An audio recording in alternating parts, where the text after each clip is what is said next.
Hi everyone, welcome back to another video. Today I'm playing a game called Lover's Enigma. It's still in demo phase, but I've heard like really good things about it, so I'm excited to play it.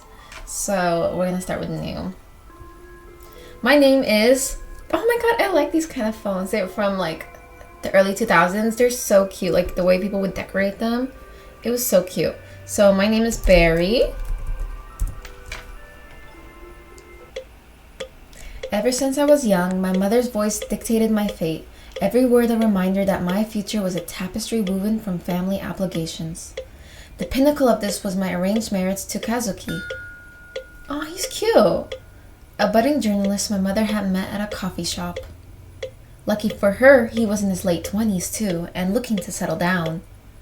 Reluctance gnawed at me, but I accepted, more to quieten my mother's persistence than out of any real desire. Love for Kazuki never blossomed, yet his friendship became a comforting presence, his kindness a balm for my uncertain heart. Then just weeks after our wedding, he died. That scared me. Suicide, they said. But something about the way he died, the timing felt terribly wrong. Yet, what can I do? I'm an actor in a play, stuck in a role I never chose. Every move, every word feels scripted by someone else. And no matter how hard I try, I can't escape the part I'm supposed to play. It's been 40 minutes. All you hear is the relentless sound of your mother's voice. I hate this. Mom, I really don't think I'm ready for this. I hate this. Please don't make me do this. Nonsense, dear. You're not getting any younger. It's high time you moved on. Please don't make me do this. I hate this. Oh, I like this. I really like this. Besides, Ryota seems like a nice young man, and he's been asking about you. I know, but I still feel like something's missing. Like I haven't properly said goodbye. Excuse me. Oh, sweetheart, always stuck in the past, aren't you? You need to stop dwelling on what's gone and start thinking about your future. Ryota could be a good opportunity for you. It's not just about Ryota, Mom. There's something off about Kazuki's death. I can feel it. She doesn't know. She never listens to me. Why won't she listen to me? Here we go again with your wild theories. The police investigated, and they found nothing. There's something wrong. You need to accept reality, Barry, and stop living in a fantasy world. But what if there's more to it than what they found? What if Kazuki's death wasn't an accident? There's something wrong. Is he the only solution? What do you know? So it looks like we have a lot of conspiracies going on what happened to our arranged husband's death, which honestly makes sense. If they became friends and he just died all of a sudden, and people are saying it's a suicide, but there's like no signs of suicide, or there's no signs of that he was going through hard times that would lead him to commit suicide, then why would we automatically assume it was suicide? Or like, why would we just accept the fact that it was suicide if you genuinely care about the person? And if you have that feeling in your guts and you're like, wait, this doesn't sound like right, it can't be suicide. Like, intuition is super strong, and you should always trust your intuition. If something doesn't feel right, then something most likely isn't right. Enough! I won't entertain your delusions anymore. You need to be focused on being a proper wife and daughter, not chasing ghosts. Oh, wow. I'm more than a wife than a daughter. Ooh. Yes, Mom. Good. Now I'll talk to you later. And remember, keep yourself together. We can't have any more embarrassing incidents like the last time. You sigh and stare at the phone for a moment before glancing around the room. Your gaze wanders over to the shrine in the corner, its eerie presence casting a shadow over the otherwise mundane surroundings. Maybe his mom's right. Maybe I'm just seeing things. No, I trust your gut, girl. Trust your gut. Oh my god, I didn't notice there was like a person on the arrow. That's so cute. Shut up. But I can't shake this feeling that something's not right. I can't hear myself think. Shut up. He's here. Stop talking. Leave. You approach the shrine, a mixture of fear and determination coursing through your veins. It'll be fine. As you reach out to touch his death photo, a chill runs down your spine. It's fine, and you can't shake the feeling that you're being watched. Day 1. Okay, that was intense. You don't have to walk me back home every day. Ryota! So this is who Mom is trying to set us up with. Why is he low-key kind of fine? Ooh. It's no big deal. But still, going out of your way like this? I know you said you're okay with the whole still testing the waters kind of arrangement, but I can't help but feel bad about it. You hesitate for a moment, trying not to sound too patronizing. Anyways, thank you. I should head back. I don't want to take up any more of your time. Ryota's expression is still as unchanging as ever. I said it's fine. It's not a bother, really. I'm just making sure you get home safely. Oh, well, in that case... Ryota's chuckle feels forced. As I look at him, I notice his smile doesn't reach his eyes. Can we tell if his smile doesn't reach his eyes? Yeah, it does kind of look like a fake smile, to be honest. Ooh, I like this. Like, it's moving slowly animation. Oh my god, he's kind of really fine. What the heck? Great. So, same time tomorrow? Alright, thank you. Are we friends with him? Ryota looks at you and gives you the same unreadable smile before waving goodbye. You can't help but feel a pang of guilt and uncertainty as you watch him walk away. He probably doesn't want to get involved with me anyways. I know he's just trying to be nice, but he's better off with someone with less baggage. Especially with everything that happened with Kazuki. So I can see where she's thinking. She's like, I don't want to be with Ryota because I have a ton of baggage and I don't want to burden him with that baggage. But you deserve to be loved too. You deserve someone that understands you. You sigh softly, feeling the weight of your own problems. Maybe I should talk to Mom about easing up on her matchmaking. The free roaming section of the game begins now. You can explore the town from 8 to 11 p.m. During this time, you'll have the chance to interact with male leads scattered across the map, as well as engage in side interactions with various town folks. Ooh, I love these kind of games. I love visual novels so much. However, it looks like the male leads already have something planned for you today, so enjoy your time exploring. Just don't stay out too late. You wouldn't want to make Mom angry. Oh my god. Okay. How does she know if we come home late if we have our own home? Is he like watching us through the ring camera? She's like, why are you coming home late? Why are you coming home at 1 a.m.? Why are you up looking at the ring camera at 1 a.m.? Dang. Okay, let's see. Okay, so there's an alleyway, there's a police station, a parking lot, and convenience store. What's in the alley? Oh, I shouldn't be in the alley. The alleyway is scary. The alleyway looks dark and musty. Yeah, we're not going into the alleyway. Is that a cat? Oh my god, it's a cat! I love cats! There's a strange cat here. Pet the cat. Miyabi. Okay, has a name. So cute. Affection with Miyabi has increased. Oh, we can have affection with Miyabi? This is great. Okay, there's a strange office. Upper street. I want to explore a bit. So here's our apartments. That's probably where we live. Our neighborhood district. There's a library and there's a cinema. Okay. Riverside. Oh, that's a... What's this? Neighborhood district, river... What's this? The shrine by the riverside has been there since forever. It's quiet and quaint. Would you like to leave an offering? Yeah, let's pray. You throw a few 100 yen coins into the offering box. You feel a little bit better, or at least that's what you tell yourself. The placebo effect. Sanity. Okay, so we have a sanity level that we have to make sure is high. So we can't mess with that. What about the temple? You see an individual try to enter the temple, but the shrine priest tries to desperately stop him. Best not to intrude. Why are you trying to stop someone from entering the temple? My phone? What's on my phone? Oh, task list. So we need to leave incense for Kazuki. Okay. Let's go to the convenience store. Because let's buy food. You want to enter the convenience store, but there was a group of drunkards blocking the way. They seem to be yelling at the clerk. It's best if you avoid them. Yeah, then we can avoid them. The police station. A police officer. Sorry, miss. I'm on an urgent case right now. Please leave your case details and information at the counter. He will contact you once we have a moment to spare. You got to the receptionist to write down your inquiries about Kazuki's death before leaving. Hopefully they'll contact you soon. Oh, okay. So we went to the police station, convenience store. What about the parking lot? In the middle of the night is not a good idea. Seems to be a few delinquents hanging out at the parking spot. It's the joys of youth. They seem to be talking about one of their classmates. Guys, I don't know if I can do it.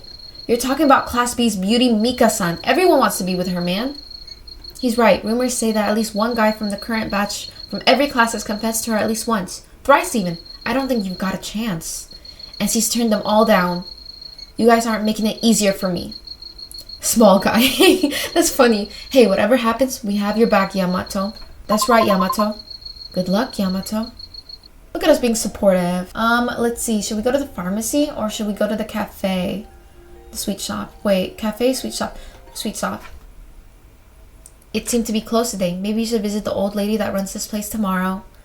She was always kind to you and it's been a while since you talked to her. Aw, okay, we'll go visit her tomorrow. What about here? As you walk back home, you pass by a familiar cafe. The empty croissant wrapper that once contained a croissant from Yoko remains still tucked neatly inside your bag. For a moment, you considered going to thank her. But seeing how busy the cafe is, you decide against it. Okay, so that's our friend. Okay, she's pretty. Maybe you can come back tomorrow. Do we go to the library? The library is quiet. There's a book you can read about the city's past. XX Town in XX Prefecture used to be under the feudal lord by the name of Unintelligible. The family was influential in the political sphere during the Meiji era. But the sudden death of a young master caused the family to fall into ruin. Some say his death was no accident, while others say there was supernatural things at play. Ooh, creepy, creepy. Never mind. Well, that's enough reading for today. I agree. It's really late. I better head home before Mom gives me a mouthful. The cinema. As I ignore that. The cinema is closed for today, but there seems to be a notice on the door. We are currently closed for today and tomorrow to prepare for the first preview of the new movie, XXXX. So exciting! It's really late. I better head home before Mom gives me a mouthful. Alright, so we went basically everywhere, I think. Yeah, we basically went everywhere, honestly. Except for the pharmacy. But check that out. You've already visited them yesterday. It's best to visit them tomorrow instead. It's really late. I better head home before my mom gives me a mouthful. Girl, okay, I get it. Your mom's gonna scream at you. Let's go home. You walk down the corridor to your apartment. As you pass by your neighbor's unit, you hear a loud thud from the room inside. Then a scuttle of footsteps shortly after. The door clicks open and you see a familiar yet sporadic silhouette pop up out from behind the door. Excuse me. Sometimes I can't pronounce words, okay? Give me a second. Give me a chance. Oh, this is Ren. We've never met Ren before. Okay, he has like a little attitude. What the heck? You. Oh, you. He looks at us with an attitude. Before you can say anything else, he cuts you off. Can you stop leaving your trash outside? And when you leave the house during the day, you're always so noisy. I know you have nothing better to do, but some people have things to do, you know? Whoa, he hates us. He hates us. Our neighbor hates us. We live next to someone who hates us. That must be like the worst experience ever, living next to a neighbor that hates you. But if we are making noise and leaving trash all over the place, I would be pissed off too if I was a neighbor. To be honest, I would be pissed off. Like, why are you being so loud and inconsiderate? Like, inconsiderate of me or other people around me. But that face, oh my god, why does he look so mad? He hates us. He gives you that stupid look on his face, reminiscent of the certain 2008 anime. Oh, what anime? You want to yell at him and call him a stupid naggy. Oh, we can't say that word. But you're an adult. And even though he's short and rude, he should be able to reason like one too. He's short and rude. Ooh. Oh my god. I'm sorry. I'll try not to be too loud next time. You expect him to continue berating you, but his expression softens. No, he still looks mad. Why? He made that face. Is he a tsundere? A tsundere? Is that how they say it? He's a tsundere, isn't he? Tsundere? Is that how they say it? Yeah, I think that's how they say it, tsundere. He's a tsundere, I guess. Seems as though he was expecting some sort of resistance from you. Oh, yeah, you better. Oh wow, okay. Slam the door in my face then. Ren looks at you for a moment, a hint of defensiveness in his gaze, before reluctantly nodding his head and closing the door behind him. Okay, what a strange guy. I barely see him, and when I do, he lectures me. Whatever, can't let some weirdo ruin my day. Yeah, the weirdo that you live over. Neighbor's door, let's go bother him. Let's go hit his door. Ding dong ditch. You hear a sigh before it goes quiet again. Maybe you shouldn't try again. Oh, I tried to go to the upper street, but she says there's nothing else to do today. I should head home. Alright, let's go home. You finally enter your apartment. A groan escapes your lips as you finally able to kick off your shoes and collapse, exhausted onto the couch. Shut up. Why do I always have to deal with weirdos after a long day of work? Stupid, stop talking. Shut up, oh! What's going on? Is this her, like, inner thoughts that are going on that are popping up on the screen? Yeah, I think these are her inner thoughts, but we saw it on the preview. She had a bunch of inner thoughts about her mom, and so now she's having inner thoughts about someone else. Sigh, speaking of work, I can't deal with this anymore. There's too much going on. Everyone looks at me with that same pitiful yet annoyed expression. Don't want your pity. You're no better. Yeah, these are inner thoughts. They gossip about me behind my back, yet every time they see me, they offer some unnecessary advice. It'll be much easier if they just told me straight up to my face that I'm weak. And Ryota, he's definitely not happy about this arrangement. And Kazuki, his death, a curse? I'll be fine. I'll just need to keep it together. Somehow, and then I'll be fine. You're fine. You're fine. You're fine. You're fine. You need therapy, girl. Girl, you need to go to therapy. I can't fall apart now. Not yet. Not with everyone waiting for me to fall. She's right. There's people who are preying on her downfall right now. She has ops. Girl, you gotta win. You gotta win. You can't lose. Maybe they're right. Maybe I am weak. Maybe I deserve their looks, their gossip. Maybe I deserve all of it. No, you don't. No, you don't. No, not again. What's going on? Kazuki? It's him. Please let it be him. No, that one's real. It's real, or is it not? What is... No, please, not again. Hello? Anyone home? Yes, I'm coming. Oh, thank God. You rush over to the door, opening frankly in the hopes of ignoring that strange noise coming from your apartment again. Hello? Sorry for the noise. Oh, no. Who is it? Oh, wow. Hello? He's eager. Your eyes widen in surprise at this weirdo's sudden dramatic entrance. A mix of confusion and skepticism on your face. I read better in my head, I promise. I suck at reading out loud, but I'm such a fast reader in my head. What can I do to help you? Ah, the vibes from your home are not immaculate. I can already sense the bad spirits squirming around in your abode. But no matter. Oh, he's kind of fine. Wait, I kind of like the red look on him. Oh, I'm really bad at names, I'm sorry. I'm Satomi Haruki, Exorcist Extraordinaire at your service. Oh, and he's super fine. Super fine, Haruki. You know what? I'm romancing you, and I love men with eyeliner. Men with eyeliner are perfect in my eyes. You blink. And he has tattoos. Oh my god, he's totally my type. You blink, taken aback by Haruki's grandiose introduction.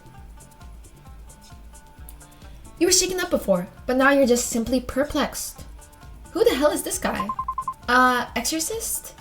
Haruki pauses for a moment, seemingly as though analyzing you a bit. His face showing a momentary tinge of shock. Ooh. Then he shakes his head, as if to shrug off the thought before continuing on with his introduction. Indeed, your esteemed mother has employed my services to assist with the spiritual disturbance plaguing this dwelling. Of course it was her mom. Who else would do it? It has to be her mom. Your skepticism grows as you eye Haruki warily. And you're sure you can handle it? Fear not, fair maiden. My reputation precedes me. Okay. While some doubt my methods, I assure you I possess genuine spiritual prowess. Okay, right now he seems kind of genuine, but he also gives me a little bit of egotistical.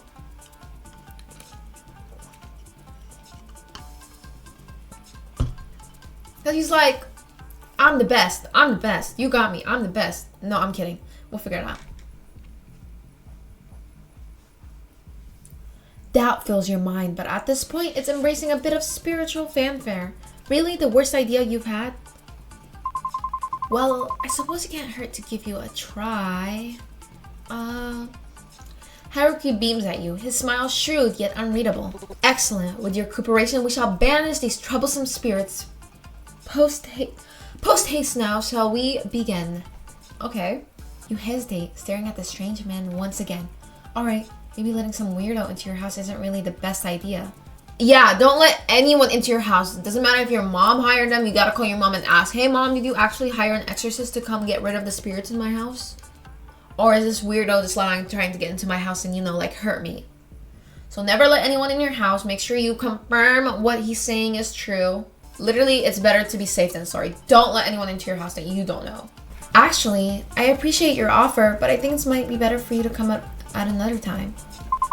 I need some time to prepare myself for your methods. Haruki's smile falters, but he nods, reluctantly accepting your request. I understand, dear client, though I must say the spirit may not be so patient. But if it is your wish, I shall honor it until next time then. Just like that, the exorcist disappears as mysteriously as he has appeared. You close the door and then turn back into your apartment, trying to steady your breath. As the silence settles, a sudden tremor courses through the room. The furniture rattles, and that unsettling croaking noise fills the air, sending a shiver down your spine. I would leave that house so fast. Your house is haunted and you're still, like, spending the night there. I would be searching up rent. I would literally be living with a friend looking for rent. I would have paid whatever I needed to pay for fees for breaking the contract or the lease or whatever and left. I would have booked it. You living here is not a good idea. I thought it would be gone by now, but it's still happening. Girl, your house is possessed. They're not leaving anytime soon. No, what was it? I need to check my phone. So, oh, she forgot to leave incense. Girl, we gotta hurry. Oh no, crap. I must have forgotten to leave the incense out for Kazuki. No, damn it. Oh my god, everything was like shaking. Like, Kazuki was literally possessing our house right now. As you approach the shrine, it begins to violently shake. Kazuki's death photo slips off the altar. You race to the shrine, your heart pounding in your chest. Oh, this is a slot machine. You need to match a win. But if your sanity's high, you only need 2 to match. Okay, we're gonna get 3 because we're that great. Press the spacer to start playing or click the lever. Okay. And then use spacer. Okay, space. On the weird Haruki. Space. Give me Haruki. Space. Yes, 3. Yay, we did it. Oh, that's such a cute mouse. Is that a mouse or a cat? Jackpot. Let's go. You managed to catch a photo just in time, clutching it tightly as you stare at it. Yeah, no, I would have left the house. Take that photo and leave, girl. Or maybe that's the photo that's possessed. Your heart still beating loudly in your chest. Surprised at your own reflexes, you gaze at the photo longingly, wondering if it had some divine intervention had guided your hand. Girl, are you sure you're not in love with Kazuki? And I think he is one of the love interests. Which is interesting, because if he's dead, how is he a love interest? Is he gonna come back as a ghost? You take a deep breath, trying to collect your scattered thoughts. With trembling hands, you carefully place the photo back on the mantle. Stepping back, you let your eyes linger on the image, your heart heavy with a mix of confusion and longing. The room feels eerily quiet, the silence amplifying the turmoil in your mind. ... What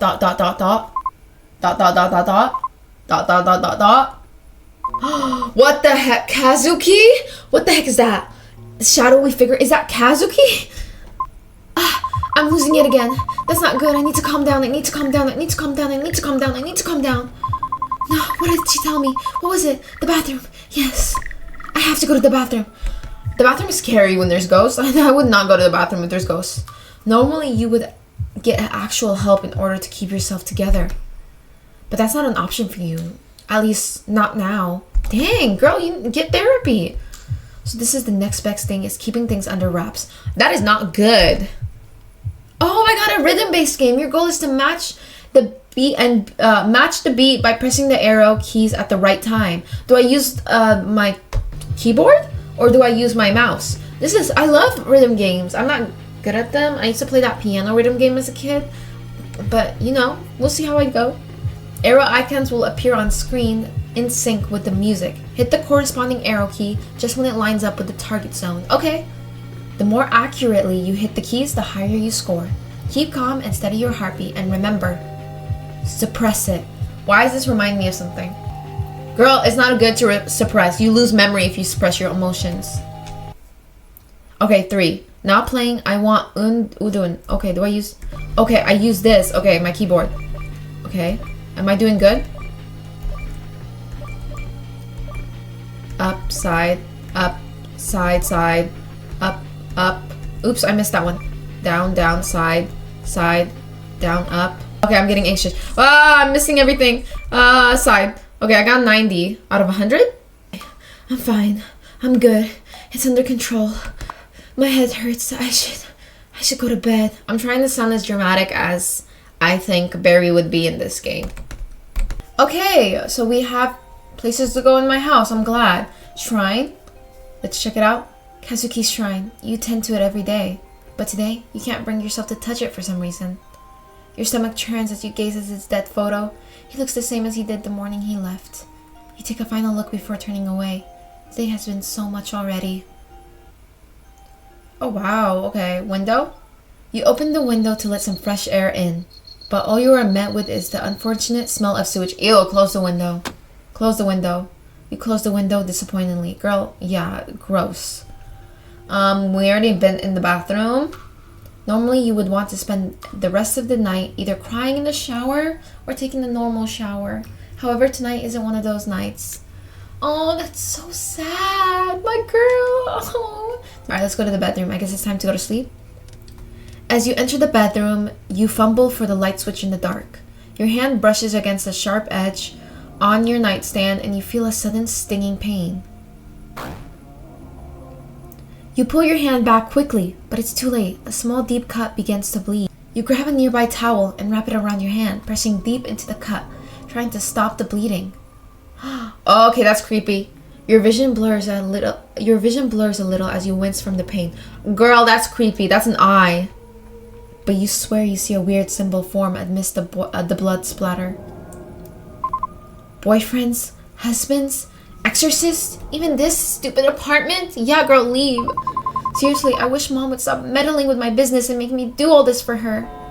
Just as you say that, your phone buzzes from the glow of your screen. You read the words, 3 unread messages from Mom. Ooh, we're dead. We're dead. Our mom's gonna kill us because we're dead. How many missed calls? 100? I'm exhausted. I need to sleep. I can't deal with this anymore. As you lie on bed, your head swirls with the afterthoughts of today. We didn't check the messages? Our mom's literally gonna kill us. Tomorrow she's gonna be banging on our door in the morning. Why aren't you answering my message? Oh. Do your choices matter? You can't help but worry about yourself. You can sense that things are changing, and no matter what you do, you can't stop it. Girl, change is scary. You don't want to sleep just yet. There's so many things to do. But your eyes give out as you lay there on your bed. Your thoughts are finally quieting down, and all you hear is the same resounding sound of drums. Day 2. Click to continue. Oh wow. Oh wow. Cursed heart. Bound by desire. Everything is a curse. We're cursed. Is that what we're saying? I think we're cursed. That would make sense with all the things that are going on. We are cursed. I can head home from here. I'd rather not take up too much of your time, Ryota. It's not a problem for me to escort you back. Oh well, it's just that I have to get some stuff on the way home. Dinner and such. I won't insist then. Have a safe walk home, Barry. Looks like he doesn't like us. Or does he? Or is it just awkward because our mom is like trying to get us to get married? Ryota leaves, heading towards the cafe. Maybe he's just visiting Yoku before heading home. Okay, from Mom. How does she know what my heart rate was? What the heck? That's kind of creepy. Does he have my Apple Watch? Are we synced with Apple Watches? Your heart rate was unnaturally high last night. What do I keep telling you? Keep yourself together, Barry. Just follow your routine and it will be okay. Just remember to do as I say. Girl, you're the reason why my heart rate is high. You're stressing me out, Mom. Okay, Mom. Ugh. Why can't she mind her own business? Whatever. I still have other things I need to do. Okay, there's a lot that we gotta do the law. Okay, so let's see. In general, we gotta keep my sanity high. We need to get incense for Kazuki, and we're gonna go get incense for Kazuki because after what happened yesterday, Kazuki's gonna murder us if we don't get him any incense. Leave incense for Kazuki, okay? Do your daily routine in the bathroom, so like skincare, a shower, hair care, body care, all that lovely stuff that I love to do. Visit the store, the convenience store. Okay, sweet shop, visit Granny. Oh, I want to go see Granny. And then thank Yoko for the croissant. Okay, so what we're going to do is we're going to head to the temple to get incense. We're going to visit Granny. And then we're going to thank Yoko because I feel we have to be appreciative for the croissant. So I feel bad if we don't thank her. And then we awkward if we wait a little bit too long to thank people, right? Anyways, I should get some offerings for Kazuki's shrine before going home. Thankfully, the temple is still open at this hour. Free roaming is now available again. You can explore the town from 8 to 11 p.m. During this time, you'll find the male leads scattered across the map along with various side interactions with the town folks. However, they won't wait forever. Some interactions will disappear after a certain time, so choose wisely. Oh, okay, got it. Additionally, any interactions involving the main characters will automatically advance time by an hour. Plan your night carefully. Oh, is this a male lead? Oh my god, why are they so cute? He's like dancing. He's like, oh, Barry, are you gonna come see me? Yes, I have to go to the temple.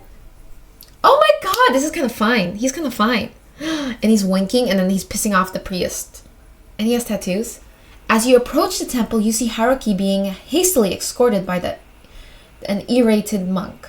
Ooh, the monk's not happy with him. Seriously? Stop handing out your business cards to people trying to pray. This is a holy ground, not a business conference. Oh, you're being... Oh, is he a businessman? An exorcist businessman? Businessmen are so sleazy. Haruki, unperturbed by the monk's anger, tries to defend himself as he's pushed to the exit. Whoa, yeah boy on the grind for the bread. Yeah, get me? I'm an actual exorcist. I'm here to help. I'm sorry, I had to do that. I don't know why. Let me try that again. Whoa, your boy's on the grind for the bread. You get me? I'm an actual exorcist. I'm here to help. That's enough. We've had it with your antics. Leave before I call the police again. Again? Dude, this is not your first rodeo? Jeez, I'm doing what's called marketing, alright? People need my help, and I'm not going to stop spreading the word. Wow. Marketing. So should I... Okay, my first choice. Should I speak up, watch, or leave? But he is also kind of fine. And he's painted his nails. I didn't notice that he has painted nails. I love men with painted nails. Speak up. Excuse me, I can vouch for him. He's an actual exorcist. I'm actually one of his regulars. Why am I lying?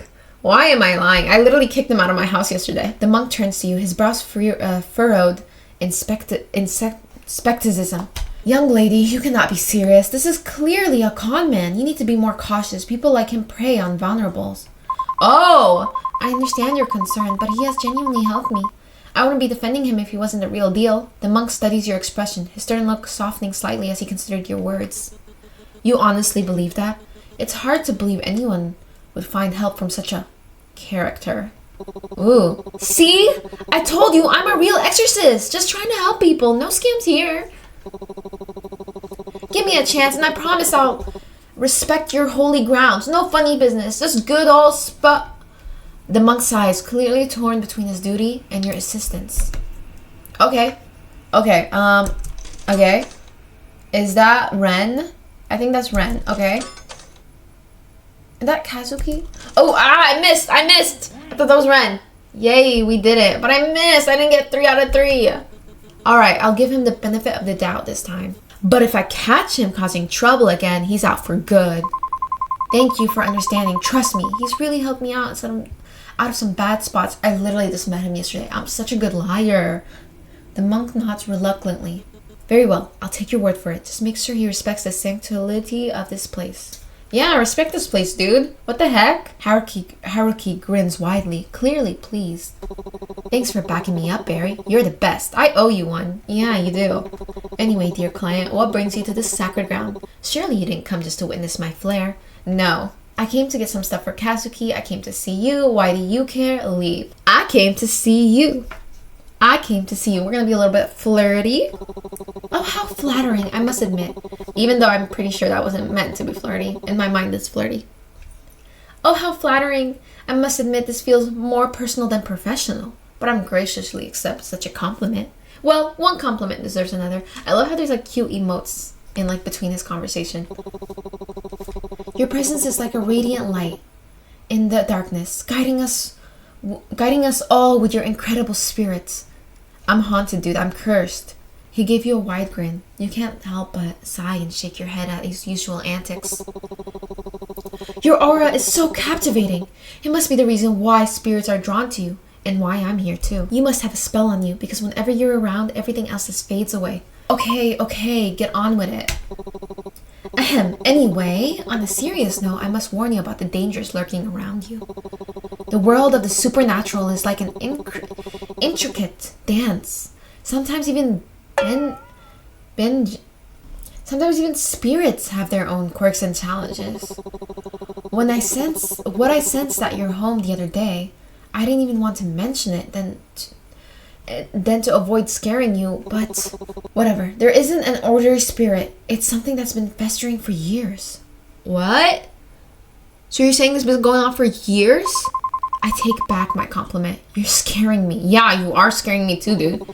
Forgive my choice of words. What I meant to say is there's something strange brewing spiritually in your home. And I'll move out. What the heck? What's stopping me from moving out? Are the spirits going to hold me back physically? But that's not something the strong and the knowledgeable exorcist from the Satomi clan, I can't handle. Please trust me. I'll help erase any evil that plagues your way. What is that? Anyways, I would love to stay and chat, but duty calls. Remember to contact me if anything happens. I'll be off. With a dramatic flourish of his coat, Haruki turns his head down the temple steps, disappearing into the bustling street. You watch him go, a mix of amusement and reassurance settling in. Despite his eccentrics, Haruki's presence feels undeniably comforting. Right, I had better go to get Kazuki's incense while I'm here. Gotta keep my sanity high, leave incense. Okay, so we got the incense, so we're gonna go visit Granny next. Because affection with Haruki increased, yes! So we're gonna go upper street. Oh, there's somebody at the cafe. Who is that? Lower street? Where are we? Oh, that's Ren. I can tell by the hairstyle. Let's go check on the cat first. Hi! The cat is at the same spot again, but this time he seems friendlier. Pet the cat. Meow, meow. The cat seems satisfied at your pats. Affection with Miyabi increased. Oh, you're so cute. I want to take you home, but then mom would probably get mad at me, huh? So we're gonna go to the sweet shop and say hi to Granny. The sweet shop is closed. I should head home soon. What? The cafe. Oh, then let's go say hi to... The cafe is closed. I should head home soon. What? Lower Street? Longwood District? Convenience store? Because the guy left. Convenience store. It's Ren! Oh, look! Oh my god! Why does he look like that? Why is he like holding the chips like that? Like, he's so cute. What the heck? Ren gives the door a blank look. Welcome. Oh. I don't know why, but I love this face on him. It's so funny. His face twists up in disgust. It's you. Look, just get what you need and go home. I don't need you to make a mess at my job too. You're not being very customer service, man. I'm gonna go talk to your manager. Where's your manager? I'm gonna be all Karen up in here. I'm not a messy person. You couldn't get enough of me. As if you could get enough of me. Ren scoffs, but there's a hint of appreciation in his face. Oh, maybe he does like us then. I don't have a clue what you're talking about. Just get what you need and... After picking up the items you needed, you head back to the counter to purchase them. Ren begins to scan your items silently. No small talk, dude? What's happened to customer service? You're not gonna ask me how my day is? He paused scanning and silently looks at the air freshener among your items and gives you an approving look? You look at him confused at his actions. Yeah, I'd be confused if someone who's always mean to me suddenly is like, wow. This isn't the worst thing you could have bought. It's the brand I always get. Okay, so? He appears almost bashful at the admission, as if he has shared a massive secret. Seemingly realizing the strangeness of his statement, he hastily scans the rest of your items without saying another word. He points at the cash register's display. Pay and leave, talk to him, tease him. Tease him. I bet you look cute in a uniform.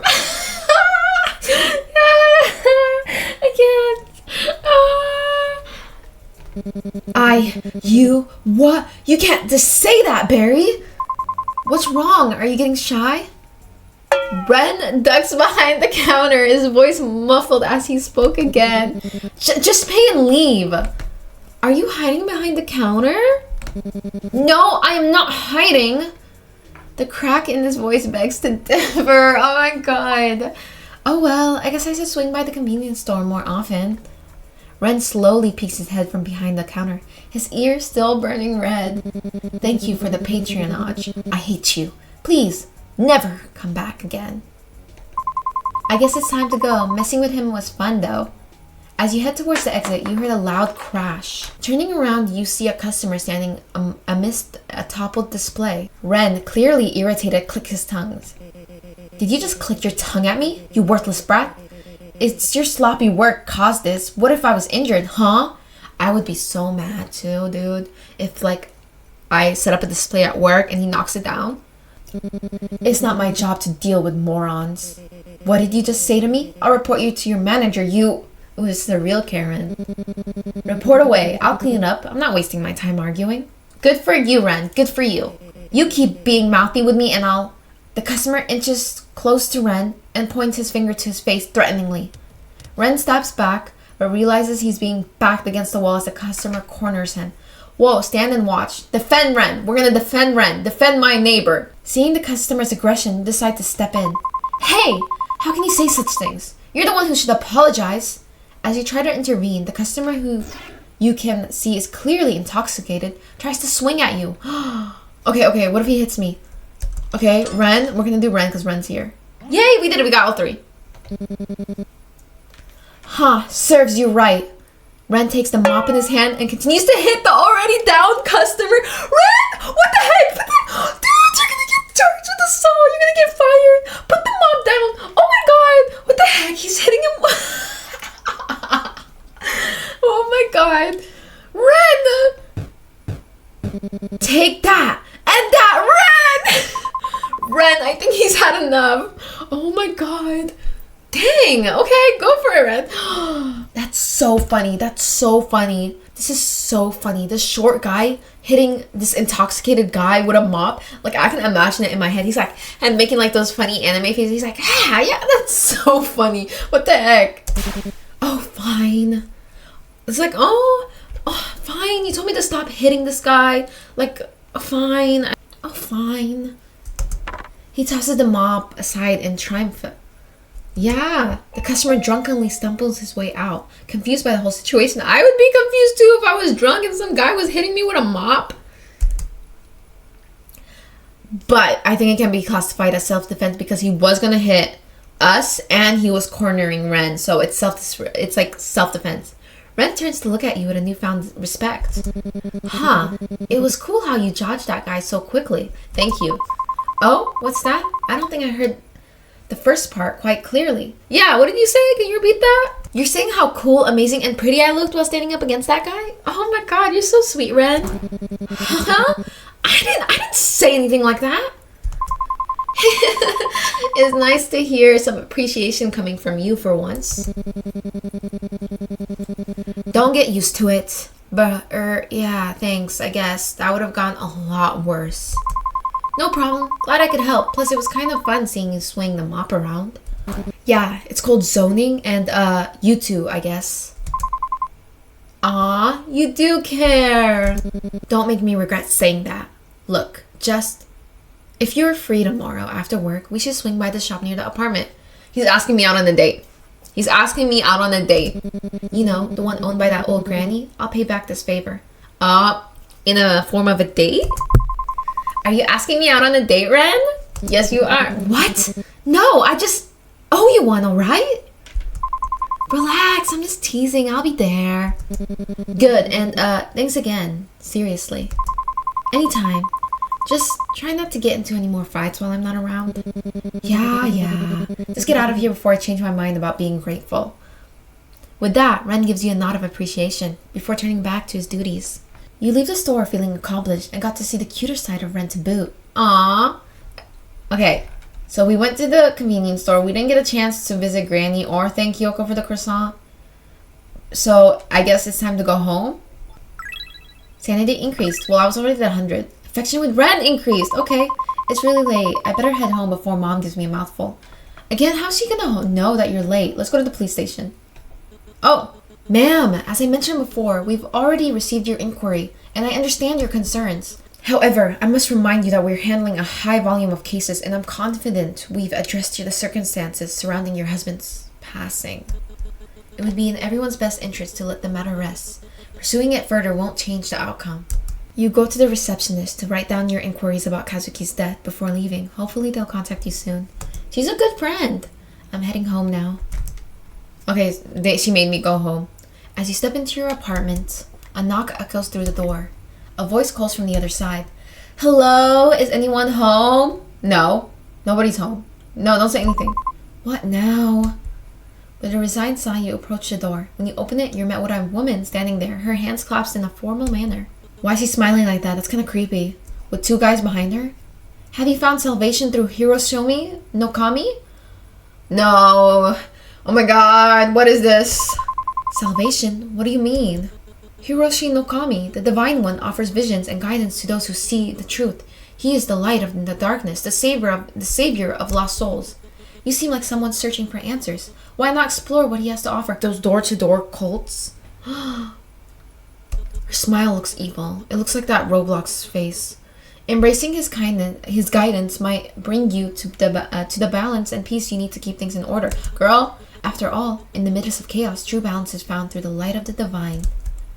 Reject her, hear her out. We're gonna reject her because if we listen or we hear her out, she's gonna keep coming back because she thinks she's gonna try to get you. Reject her. No thanks. I don't really want to. You try to close the door, but the cult member wedges her hand into the gap. Cult member. Ooh, don't open doors for cult members. Keep your doors closed. ... I understand your reluctance, but Hiroshi no Kami's light is too important to ignore. This path offers salvation and purpose, and turning away now means missing out on the profound truth. Please reconsider. Our door is always open, but the time to accept his guidance is now. Girl, oop. Come on. Girl, we're not accepting Hiroshima no Kami. Nope. Did mom send them? Why would mom send us a cult? She doesn't seem like the type that would send us a cult. So, I don't think she would literally send us a cult to our house. She doesn't seem like that type. I appreciate your concern, but now is not really a good time. I'll definitely check it out even again though. ... She's not happy with that answer. She's not happy. And the two guys behind her? I understand it's not the best moment, but Hiroshi no Kami's guidance is essential. Girl, leave me alone. This opportunity to find balance and peace might not come again. Isn't your search for answers worth exploring? I like mystery, girl. Don't worry about it. I like mysterious stuff. I'm not really interested right now. But think of the clarity and purpose you might gain. Just a brief visit could make a world of difference. I said no. I need to focus on other things at the moment. Girl, leave me alone. I see. Well, I'll respect your decision for now. For now? I'll come back with more information if you're still unsure. Girl, don't come back to my house. Girl, you need to move out. People are this is really weird now. Thank you for at least considering it. Remember, our door is always open. Mine isn't. Slam the door, please. The woman bows deeply and with a final, lingering look, turns away, leaving you alone. Okay, lock that door. Afraid that the strange woman could come back, it would best not to leave the house now. Yeah, don't worry. Window. Let's go open the window again, see if it still smells like sewage. The window remains closed from the previous day. Do you still want to open the window? Yeah, why not? You open the window despite the nauseating stench from yesterday, and yet you're met with a sweet smell of cotton candy. I love cotton candy. I'll leave the window open for now. At least it smells nice. I love cotton candy. Yes. All right, the shrine. We have to give him his incense. After a long day, you decide to visit Kazuki's shrine. Compared to the day before, it's still relatively neat. I should take care of him first. I hope this keeps you at peace for tonight once again. Maybe it's my imagination, but the air around the shrine feels a little colder, and the feeling of gratitude settles in my bones. You smile softly at the shrine. Good night, Kazuki. Tidy shrine. Work was tiring today. I'm sorry, Kazuki, but I'll do what I can. There, all better. Affection with Kazuki increase. What do you mean? What does that mean? How does affection increase? Where the heck is he? Is he watching me? Is he the spirit that's haunting the house? But he liked us. Why would he haunt us like that? Why would he give us such negative attention like that? Because if I was to haunt someone's house that I cared about, like my best friend's house, I would be helping her with chores. I would be making her cookies and cakes and treats and tiramisu and coffee. I wouldn't be like appearing in ghosts and making her hand like weird shapes on her hands with the blood and making her lose her sanity slowly and making the house rattle and shake. I wouldn't do that unless he pissed me off, of course. So did she piss him off once and then he's like, this is my revenge? I guess we're going to the bedroom now. You step inside and everything seems in place. The door clicks shut behind you. For a fleeting moment, peace settles in the air and your mind drifts back to the day. Whenever I'm with Haruki, his high energy makes me feel less tired and he's surprisingly fun to be around. I don't know how Ren does it, but customer service is certainly not for the weak. I would get so tired after dealing with all those customers. And the soft, unexpected smile brushes your lips. Maybe things aren't so bad after all. Maybe not everything has to be difficult. Oh, it's so sad. Oh, this is so sad. Oh, girl, I'm sorry. Looks like we haven't brought Ryota up once, though. Like, he's at the bottom of the totem pole right now. So, in my preference right now, I like Haruki, Ren, and then Ryota. Wait. What about Kazuki? Okay. Haruki, Ren, Kazuki, and then Ryota. Because Ryota, I don't know, gives me this weird vibes that he's only hanging around us because our mom wants him to hang out around us. So that means that he has a connection with our mom and somehow. And Ryota doesn't seem so fond of that idea because his smile's not reaching his eyes. He's fake smiling, but you know, whatever. We'll check it out tomorrow. But before we can settle, something stirs beneath your skin. Guilt, thick and alive, begins to bubble, crawling its way through your veins and towards your fingertips. Your hand trembles. You're gentle. You glance down. Was that a flicker? A slither beneath the surface? What the? How can you enjoy life with Kazuki's killer still out there? You're really enjoying? You're fake. You know better than your mother. Oh my god, that would literally make me crash out. That's the best rage bait. You know better than your mother? That would make me crash out. I would literally crash out. You're really enjoying it. Oh, this is so sad. Because this is the guilt. You don't actually believe he committed suicide. Do you? Do you? Oh my god. The accusations linger, sinking its claws in you. Your fingers find your nails and you begin to pick, anxiety bubbling up, choking your thoughts. You're not doing enough. Oh my god, the guilt. This is guilt. This is the guilt. Oh no, don't feel guilty. No, you're already working on finding his killer, aren't you? Yet you doubt coils together. Are you making any progress? It whispers persistent. Who gave you the right to smile, to feel any joy when Kazuki is nothing more than ashes now? It's a normal part of grief to feel guilt. You could have done, like, is there something you could have done to save them? If you made that one choice would have, like, changed the outcome that he went through. At the end of the day, if that person really loved you, he wouldn't want you to suffer like that. I wouldn't want my friends to feel guilty if anything happened to me. I don't want them to spend nights being upset. I don't want them to feel guilty for being happy. I would want my friends to carry on, live life, and be happy. And right now, she feels guilty because she feels like she's not allowed to move on from the situation. Or at least that's what I'm theorizing. She thinks that she can't move on from the situation because Kazuki is dead, and she's still living, and she doesn't know who killed him or why he killed him. Your nails dug into your flesh, tearing surface at the guilt festering just beneath the surface. You claw at your skin, frantic, as if someone can scrape away the guilt, as if those phantom insects crawling beneath the surface will stop moving, will stop whispering. The scar on your hand throbs, sharp, biting, and suddenly the wound opens again. Fresh blood dripping down your wrist, your head pounds, a drumbeat of dread. A knock echoes from the door, soft but familiar. The cult again? Ooh. Panic seizes you, and you run to the bathroom, desperate to escape, to wash away the dread crawling up your spine. You splash cold water on your face, but as you glance in the mirror, something flickers behind you. A shadow, a presence. Your stomach twists violently, bile rises, and you hurl the day's lunch into the sink. Ooh, that's one sign of anxiety. Then or a panic attack. She's having a panic attack right now. Then without warning, the lights snap off. Darkness engulfs the room, thick and suffocating.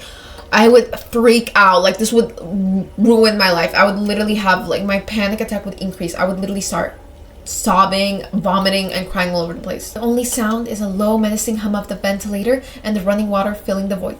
The ventilator would kill me. That hum would kill me. And then footsteps, thumping, scuttling. Someone is outside the bathroom door. How'd they get into my house? I thought I locked the door. Barry? A voice calls out to you. Who's that? Mom? No, it can't be. She's far away. It's too far to be here. You shake the thought away, but the thumping grows louder, and the cold dread seeps into your bones. This wound on your hand bleeds more, pain shooting up your arm. Kazuki? No way, it's Kazuki. If it's Kazuki outside that door, you whisper a prayer, barely audible.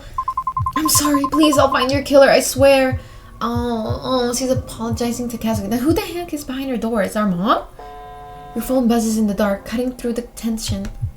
A notification flashes. It's from your mom. Remember to call if you need help. But our mom seems to be making the issue worse. Why would I call you when all you do is complain and then make me feel bad? Your heart clenches, a bitter laugh slipping from your lip. Then a colder thought cuts through the fear. Who are you calling? Ooh, I get to call, run out, call Ryota, call Haruki, write to Kazuki, or run out. I'm assuming run out, we're gonna run into Ren because he's our neighbor. So who would I call? Should I call Ren? Run out to Ren, write to Kazuki, but it seems like Kazuki's the one who's making this mess right now. Call Haruki or Ryota. Ryota doesn't like us. He has that fake smile every time I see him.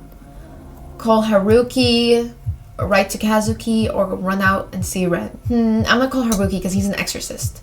And he already acknowledged the fact that his presence seemed to calm her down. Your hands tremble as you pulled your phone out to call the only person you knew who could deal with this. Ring, ring, click. Hello, dear client. Are those pesky spirits being restless again? Or perhaps they're moving things around your apartment? Fear not, for my services are always at your disposal. You were so taken back by his precise knowledge at your predicament that the rest of his bombastic greeting went right over your head. How did you, anyway, you're right. Things in my apartments were moved while I was at work. I swear my apartment was empty and no one was at home. When I got back, everything was a mess and something fell off. I didn't know what it was, but it felt supernatural, perchance. Please just come over and help me. Of course, I'll be there shortly, milady. Oh, what a gentleman. Beep, beep, beep. Despite how odd he is, I can't help but feel reassured. The chill of the apartment sends shivers down your spine. And so partly against your best judgment, you step out of your apartment to wait for Haruki to arrive. I would step out of my apartment too, honestly, because I would feel safer outside with people than I would inside with ghosts, so... When the steady tapping of Haruki's shoes finally echoed through the hall, the sun has already started setting. He waves at you before grasping the doorknob and opening the door with a flourish. After a brief moment, he pauses at the doorway, turns and gives you a wide grin. My, this is quite the energetic spirit we have here.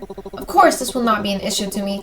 I would advise that you step back a bit, milady. You obediently take Haruki's advice and take a few steps back. Haruki, almost in tragically like fashion, places candles around my apartment. He then comes back to the doorway and prepares a chant. The very air of the room starts to feel charged as Haruki's voice takes a melodic quality. Words and that I have no understanding of flow like water from his lips. His hand traces intricate patterns through the air, the candles flickering wildly as the flames dance erratically in the non-existent wind. It doesn't take long for the room to fill with unsettling energy. A chill runs down your spine as a cold draft rustles the curtains, sending shivers across your skin. The melodic chanting is suddenly interrupted. Cough! Haruki clutches at his chest. Staggering, a faint trickle of blood escapes from the corner of his mouth. Each cough sends specks of blood splattering on the floor. Oh wow! Why is he coughing up blood? Is he dying? The room is filled with the sounds of his labored breathing, and the eerie silence is only accompanied by the tickling of the clock.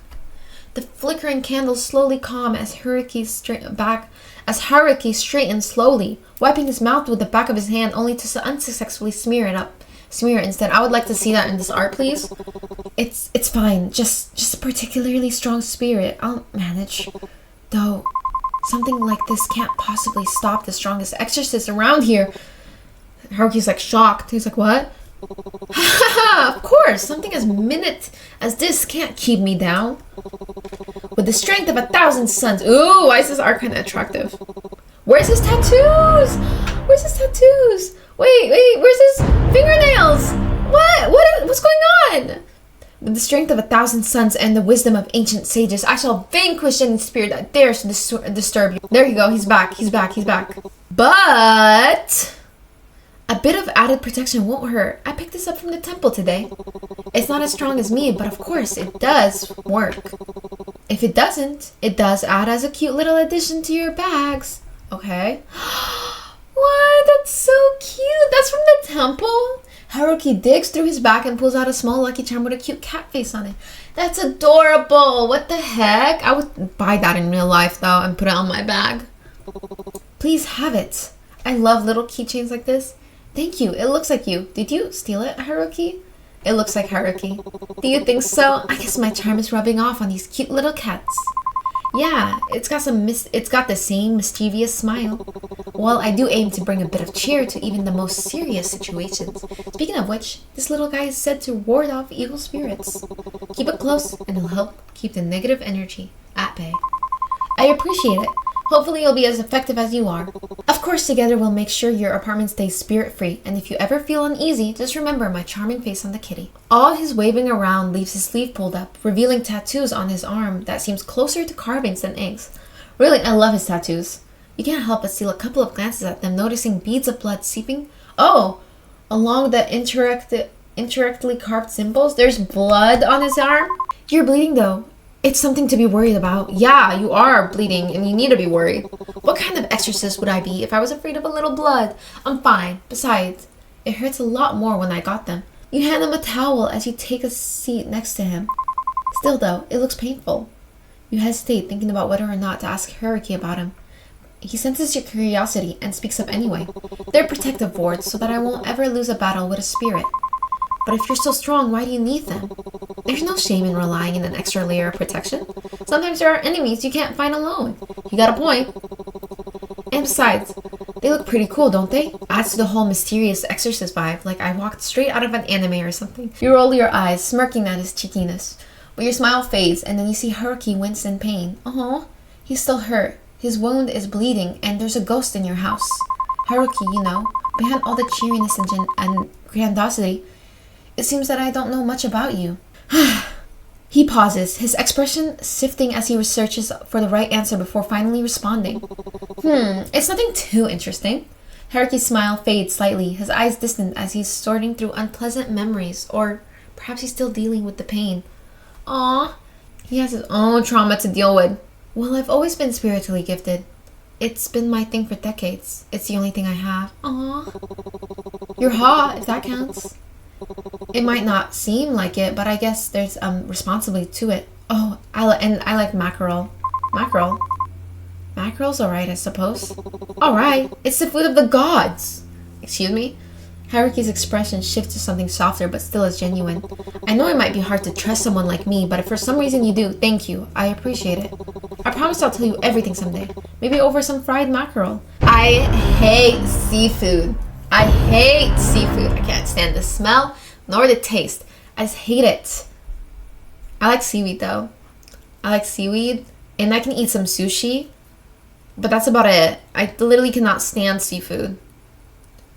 You gave him a soft chuckle at his playful remark as he returns to his usual demeanor. He adjusts his sleeves to conceal his tattoos once more. No, don't hide them. Be proud of them. The little ritual I did should keep them quiet for a while, but watch out. This is one persistent spirit. You nod gratefully, feeling a sense of relief mixed with concern for Haruki's well-being. So is the spirit following us, or is the spirit haunting the home? Because if it's haunting the home, we can just pack up and move. Like, I have no issue with moving right now. Thank you, Haruki. Please take care of yourself. He acknowledges your word with a nod, his eyes reflecting a flicker of gratitude amidst the weariness. Anyways, my dear client, until next time. Haruki trots back down the hallway, giving one last wave as you close the door. Okay, that was good. Sanity increased. Affection with Haruki increased. Okay, so I think I'm aiming for Haruki in this run. Does it show phone? Does it show the, like, affection? Gifts? A good luck charm attached to a phone strap. Haruki said it would bring good luck. Haruki gave you this. So we got one good luck charm. Contacts. Haruki. Last seen just now. An exorcist hired by a mother, a bit of an oddball. Oh, 65 hearts. We have 65 hearts with him. Ryota? 50. Last seen 3 months ago. My childhood friend and colleague. We're not fake dating. No thanks to mom. Oh, okay. So he's a childhood friend. So that means he does like us in a way, I guess. But he's also a colleague, so he works with us, and we're fake dating. I don't know. It feels weird dating your coworkers. It feels like it'd be awkward. Haruki has a freaking Exorcist services 24/7, and Ryota has like an emote and a mouse. Ren has, is that the convenience store? Do not disturb. My next door neighbor. We're on neutral terms for now. We have 60 with him. Okay. Kazuki, unavailable. Before his passing, he was a journalist whom my mom met at the coffee shop. He was an important friend. 55. Last seen 3 months ago. Yoku. Oh, I like that emo. Oh, is she related to Ryoto? Because they have the same last name? Yes, she is! My childhood friend and Ryota's sister. She's always been my closest friend. 50. Oh, I see it. Mom. Blessed every day. That's such a mom thing to write on a WhatsApp. WhatsApp, like, info about you. That's such a mom thing. Last seen. Contact, just mom. She's just mom. She was seen today, though. Yoko was seen this morning. Ren was seen yesterday. He does not go on his phone, I guess. Ryota was 3 months ago. Why is Ryota 3 months ago like Kazuki? What the heck? That's weird. Let's go to the window. The sweet smell of jasmine still wafts through the air. I thought it was cotton candy. Why is it jasmine now? It's so much every day, girl. It's so much every day. As you drift into sleep, fragments of another life flicker through your mind. Faces and voices swirl around you. Familiar yet distant, leaving an unsettling sense of déjà vu. Oh my god, is this a past life going through her head? Is this consequences from a past life? That would make so much sense, though. I'm just theorizing right now. And she's getting déjà vu from it. Is this a past life that we don't know about? Oh my god, this is really cool. I love past life theories like this, or past life games. I really like this. There's a leader's presence, a protector's shadow, a friend's warmth, a wanderer's wisdom, and a companion's loyalty, all tangled in memories you can't quite grasp. Okay, 1, a leader's presence. 2, a protector's shadow. 3, a friend's warmth.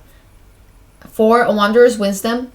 And 5, a companion. Are those the love interests? Ren, Haruki, Ryota, Kazuki.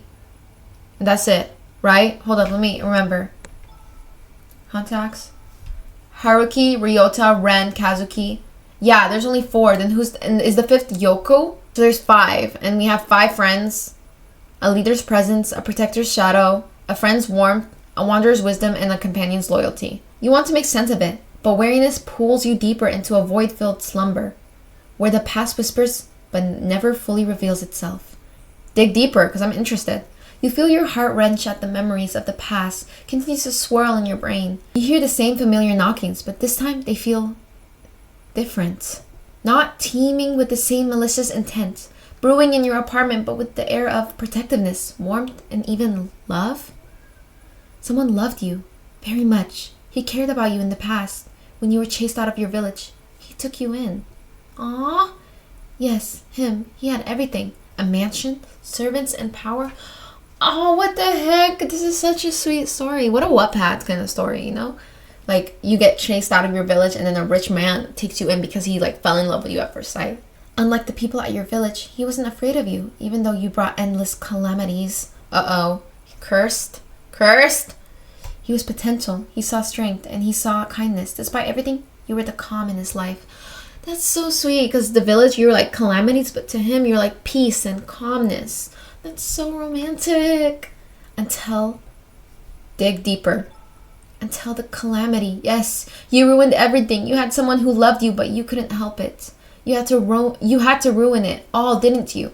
You had people who cared, yet that wasn't enough. You had to destroy everything. A persistent ache gnaws at your temple as you toss and turn in bed. When you finally drift off, you find yourself trapped in a state between walking and dreaming, with an oppressive weight of sleep paralysis pinning you down. Oh my god, wait, what if she's like paying for past life sins? All around you, the shadows dance and morph into haunting figures. Muffled voices, distant and unintelligible, echo in your ears as they scream your name. You see the people who love you melt into horrifying mass of flesh and blood. You try to scream, to move, but your body disobeys your desperate commands. Just when you think you can't take it anymore, the darkness recedes. You wake up drenched in sweat and trembling, the nightmares clinging remnants, leaving you shaken and exhausted. Sanity went down. Our sanity went down. We gotta get that up. Sanity decreased. Okay, now we're heading into day 3. So far, I really love the pacing of this game. I really like this. I really like this game so far. I really like it. After work, as you're stepping off the train with Ryota, your phone suddenly rings. Seeing that it's an unknown number, you excuse yourself and step aside to answer, leaving your Ryota to wait for you curiously. The police officer! Oh my god! Hello, this is Officer Watanabe.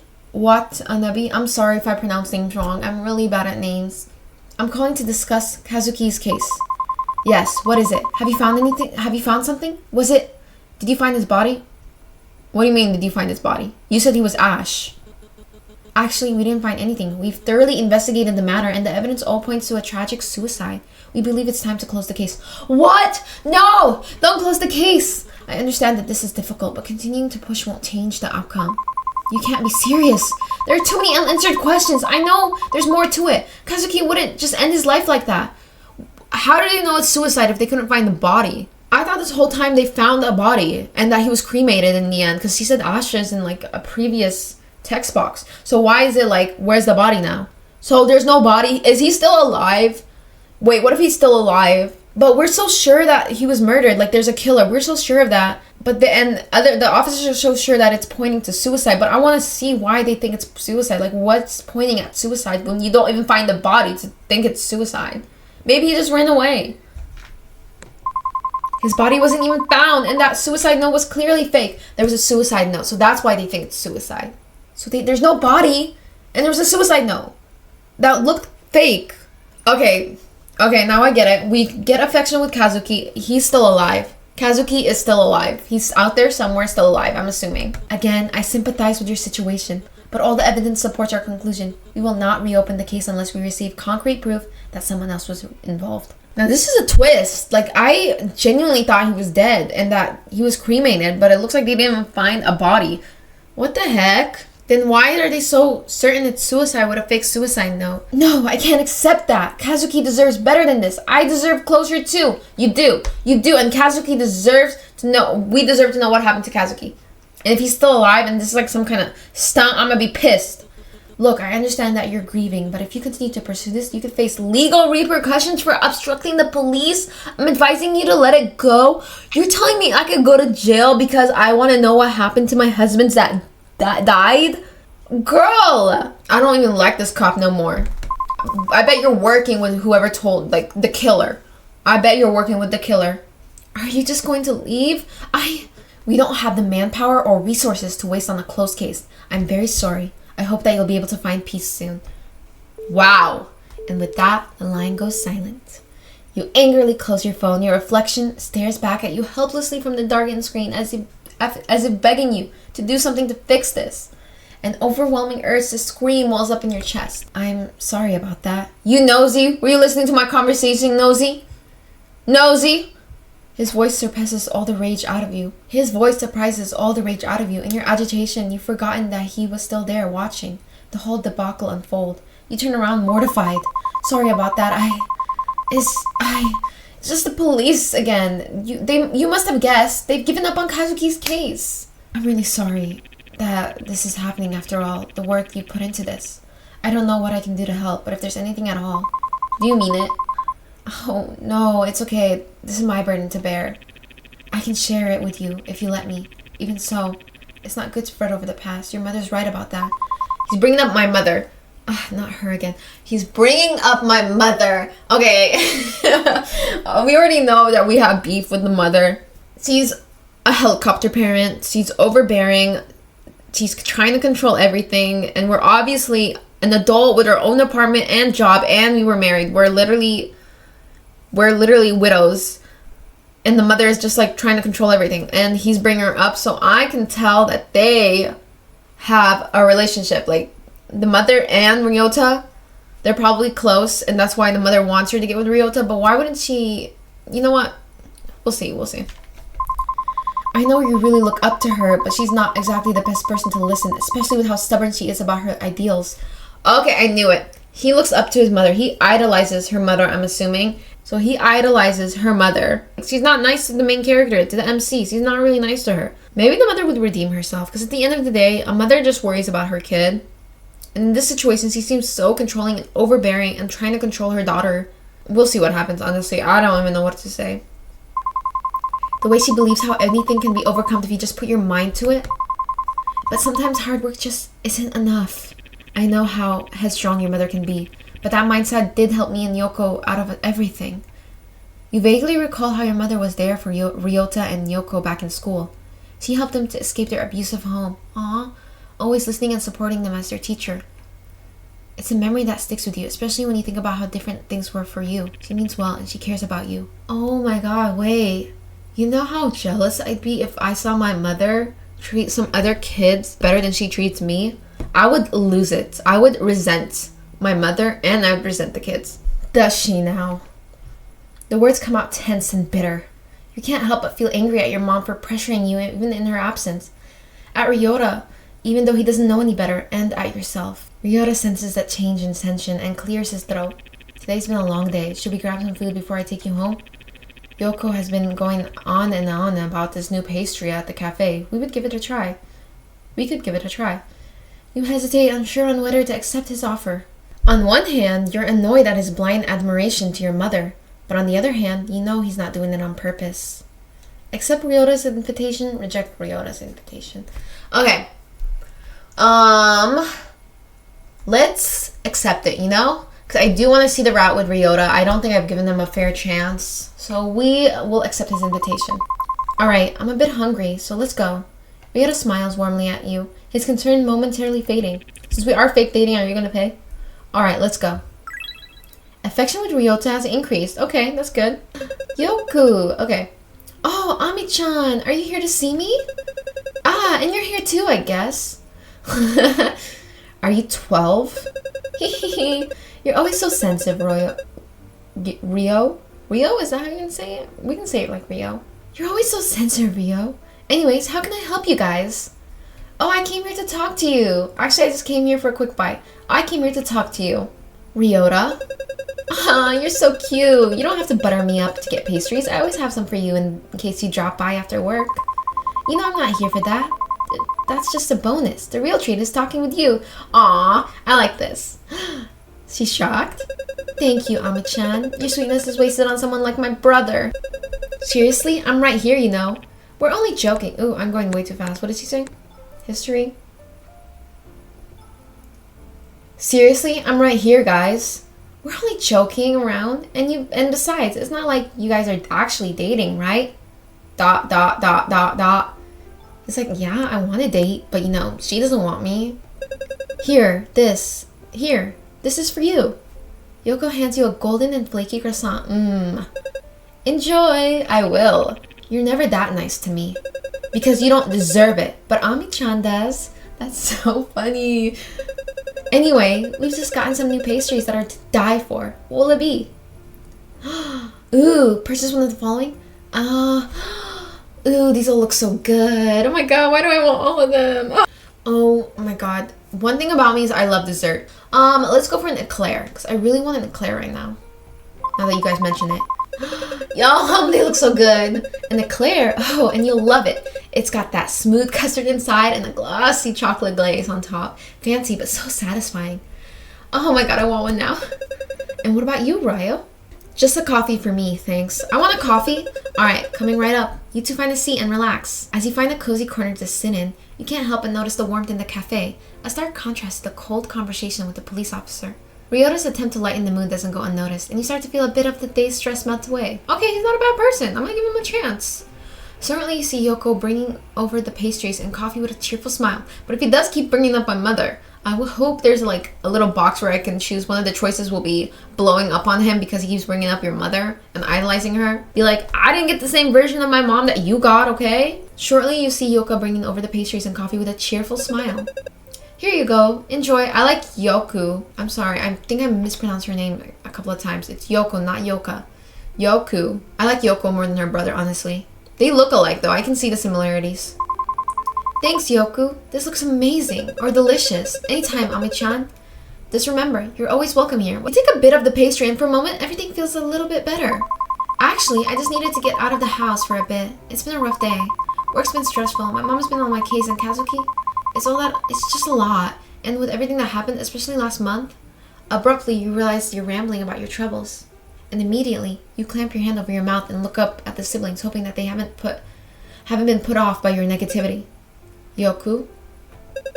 That's okay. Don't put so much pressure on yourself, okay? You're already doing a good job handling everything, especially with what's going on. I know what I said earlier about your mother's mindset, but it's also about your own strength. You're doing great. ... Thank you. You can always rely on us. You know, we're always cheering you on. Ryota nods in agreement. You feel supported despite everything. You are loved. You spend the rest of the night with them talking about mundane things as you enjoy your dessert. Maybe you'll be alright. Not in the long run, but just for tonight. Eventually the cafe closes and part ways with Ryota and Yoko, feeling a bit lighter than before. The walk home is quiet. The night air cools against your skin. As you step into your apartment, the weight of the day's stress seems to settle back in, but the warmth from your night out lingers. Another exhausting day of work is finally over. I hope tomorrow won't be as bad as today. I think today went fine, girl. But then I guess work is pretty stressful. Just as you're about to close the door, you feel a pressure on the other side, a foot wedge between the door and the frame, stopping you from shutting it completely. Oh my god, if it's the Colts, I'm calling the cops. But the cops don't even like me anymore. They're not gonna help me. Hello, miss. Oh my god, not this again. These are cultists. Although reluctant, you didn't have much of a choice but to reopen the door. Yes, how can I help? You trail off as you count a group of 4 men standing outside your apartment. Oh my god, this is like SOS. I would be texting everyone I know. I would be so freaked out if there was like 4 men at my door by myself and they're like not letting me close the door. I would literally lose my mind. They don't look particularly friendly. There's something unnerving about them. Told you. Told you. Apologies for the late visit. I believe your mother has mentioned that you've been experiencing spiritual issues. You shake your head. My mother? What are you talking about? I think you've got the wrong person. I'm not sure who you might not have noticed it, but Hiroshi no Kami's influence has already touched your life in ways that you don't understand. Her mom. It's always her mom, huh? We understand that this must be overwhelming, but Hiroshi no Kami sees things in you that you may not even realize. His guidance has already found its way into your life. Where's Hiroshi no Kami? Where was he when the room was shaking? Where was he when like the eye on my hand from the blood? Where was he when I cut my hand? Where was he when Kazuki died? What do you mean he's like slowly wheezing himself into my life? I don't understand. What do you mean? You're trying to shake the confusion out of your mind, but the mention of this Hiroshi no Kami fills you with unease. He chooses his followers carefully. Those who seek answers, those who are lost, those who are searching for something greater. And you, miss, have already begun your path without realizing it. Hiroshi no Kami offers peace, clarity, and understanding. His light can guide you through the darkness and elevate those spiritual issues that you have. All you have to do is let him in. There's nothing going on. I have no spiritual issues. I'm totally fine. Thanks for the concern. Goodbye now. Take a cautious step back, trying to shut the door again, but you feel their presence looming. The cultists hesitate, their eyes scanning like they're deciding what to do next. The man spoke earlier steps forward, his gaze focused and intense. Miss, we understand that our arrival is sudden, but this path we offer isn't one you should turn away from. Hiroshi no Kami's light is already in your life. It has touched you in your dreams, and it can give you more than you could ever imagine. Girl, leave me alone. You tense up. It's not like the last time. There's a force behind his words that make you feel trapped. I don't know what you mean. I've had weird dreams, sure, but that doesn't mean I need your guidance. I'm fine on my own. Another cultist firmly pushes a little closer to the door. That's where you're wrong, miss. You've been searching for something, haven't you? No, I haven't. Leave. What do you know about me? You don't even realize it yet, but Hiroshi no Kami sees your struggles, your doubts. The light he offers can give you the peace you're craving, the answer you've always needed, but only if you accept him into your heart. Another cultist steps forward to you. Hiroshi no Kami, can you see your fear, your uncertainty? You're standing at the threshold of something far greater than yourself. We are offering you a key to unlock your potential, but you have to choose to step forward. Don't let the fear keep you from the truth. No, girl, leave me alone. You feel your stomach tighten, the pressure of their words hanging in the air like a heavy weight. I don't need anything from you. I'm fine. No, you're not fine. You're hiding from the truth. It's obvious you've been running from your own destiny, from the path that Hiroshi no Kami has set for you. But his light is unwavering. His purpose is inevitable. I'm not interested in this Kami of yours, okay? I just want you to leave me alone. Listen to yourself. You can feel it, can't you? The relentlessness inside you, Hiroshi no Kami will calm the storm. All he asks is for you to open your heart. I was going to say open your door. Trust in him and allow him to guide you. I think Hiroshi Nakami is real in the game, and that he's the bad guy. I can see him being the villain, and that she's supposed to be a sacrifice or something. Because they're so, like, not leaving her alone. But cults don't leave you alone. They don't. They keep trying to get to you. You know that deep down, you won't find peace until you accept him.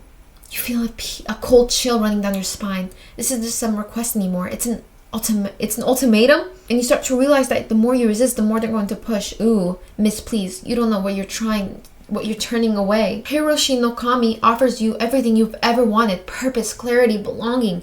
Can't you see? The truth is right in front of you. Feeling the weight of their words press on you, anxiety starts bubbling up. You don't understand. I don't want this. I don't want your salvation, your kami, or whatever it is you're offering. Just leave me alone. A look of disappointment flickers in his eyes before he exhales, almost sorrowful. We were hoping that you would come to this on your own, miss. We wanted to offer you guidance, not force you. But it seems you're still not ready. We will be back. Hiroshi Nakami's light will reach you eventually. Girl, if you come back, I'm gonna call the cops. I need more security systems here. The cops don't even like me though. That's the problem. The cops don't like me no more because I keep pushing about my husband's death. Everyone finds their way to him in time, but you will have to face him whether you're ready or not. Where's my pepper spray? Where's my pepper spray? The cultists have begun to step back one by one, but their eyes linger on you almost as if they can see something you can't. The weight of their gaze lingers long after they disappear down the hallway. You close the door, your heart pounding, panting, feeling the strain of the encounter. I'm so proud that she held her ground though, because if she didn't, they would have got her just like that. They would have got her so fast, and she would be stuck in that cold. I'm so proud of her. They want to accept their kami and aren't giving up that easily. They're going to keep coming back to push me to their side. Move out of the town.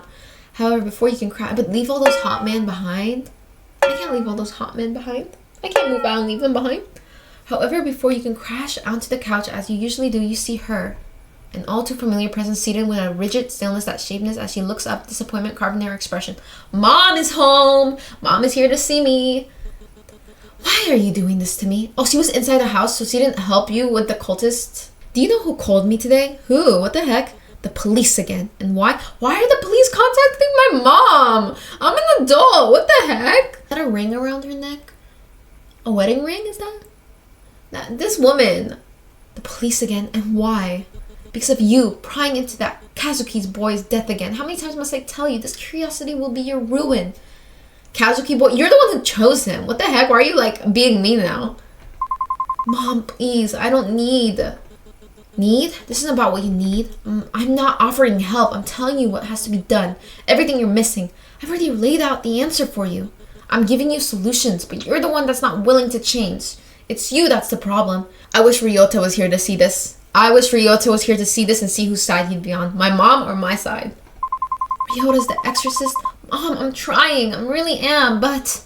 Trying? By pushing away the people I send your way? Imagine my shame knowing you treated those with wisdom and respect like common intruders. You were the one who sent those weird religious people to my house? Mom, they're complete strangers. That's right. Why are you sending strangers to my house? Why are you giving them my address? Send them to your house. Weird? Watch your tongue, girl. They've grasped the truths that you'll never understand, and you've turned them away. You are unwilling to change. Mom, I don't need them.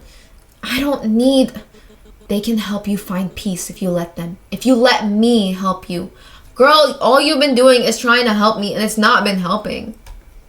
Her gaze pierces through you, and then a calculated shift. Her voice softens to a deceptive murmur that chills your skin like the calm before a storm. You wouldn't have to bear these burdens if you just listen. All I want is what's best for you. I feel like she really does care deep down, but she doesn't know how to execute that she cares. She tries to send people to help, but she doesn't see that we don't need people.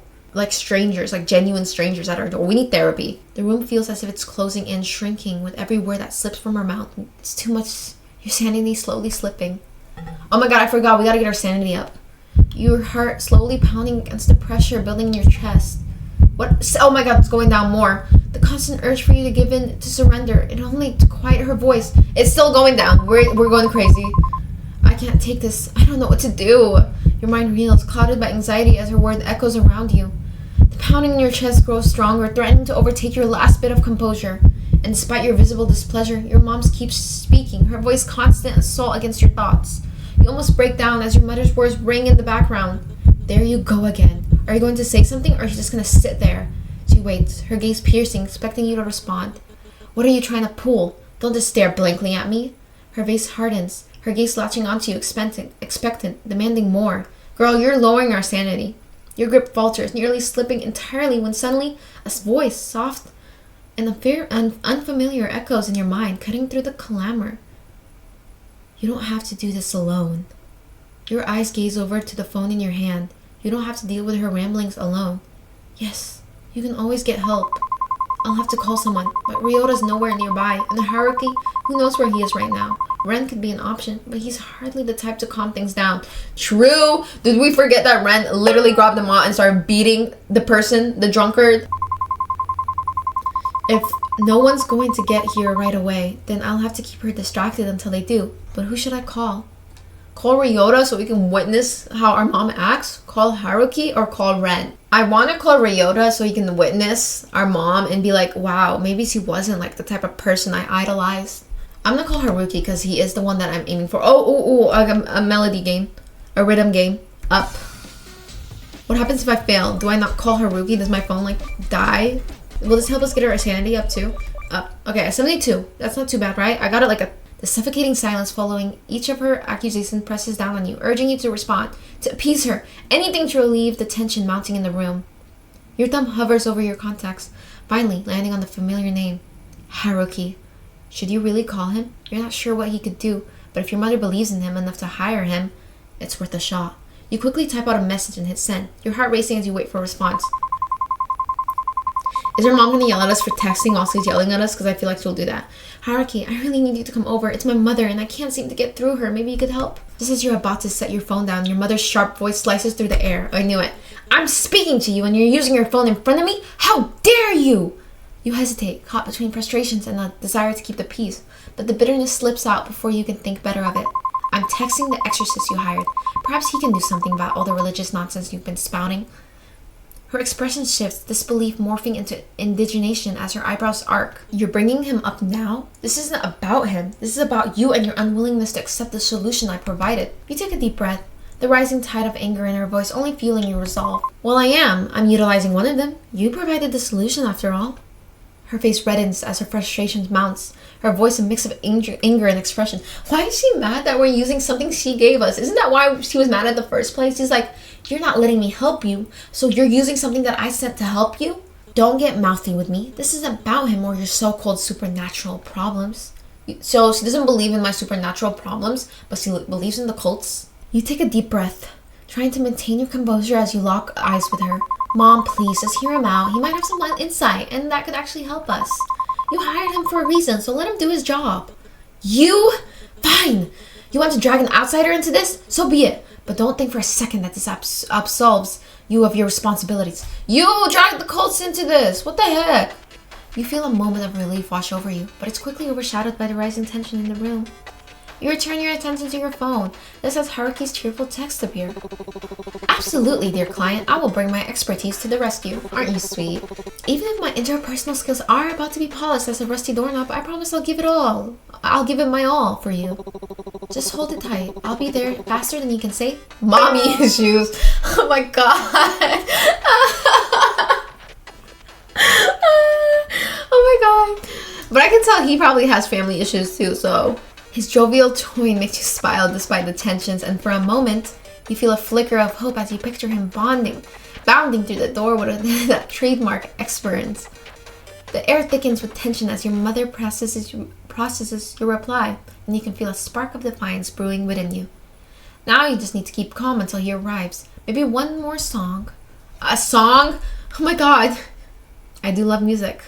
Side, side, side, down, up. Wait, I'm getting over at 90. Okay, I'm doing pretty well, I think. I got 100! Okay. Impressive. You hit 89% of the total notes. Okay. That's better than I did before. My sanity went up. Okay, that's good. We have to get it to 100. You managed to calm yourself down. Your heartbeat finally steadying. Your mom's words still rattle, but you remain calm enough to hold your tongue. Each minute stretches, her heart's words chipping away at the last remnants of your patience. Just when you begin to doubt he'll show up, there's a knock at your door. Ta-da! The doorknob rattles, seems to be rattling a bit. I can't open this. Hold on. The doorknob slowly turns. Ta-da! It's me, Haruki. My apologies. I thought I'd, glide right in. Seems like the door has outsmarted me. Oh dear, the negative energy in here. I don't remember it being quite this intense last time. You!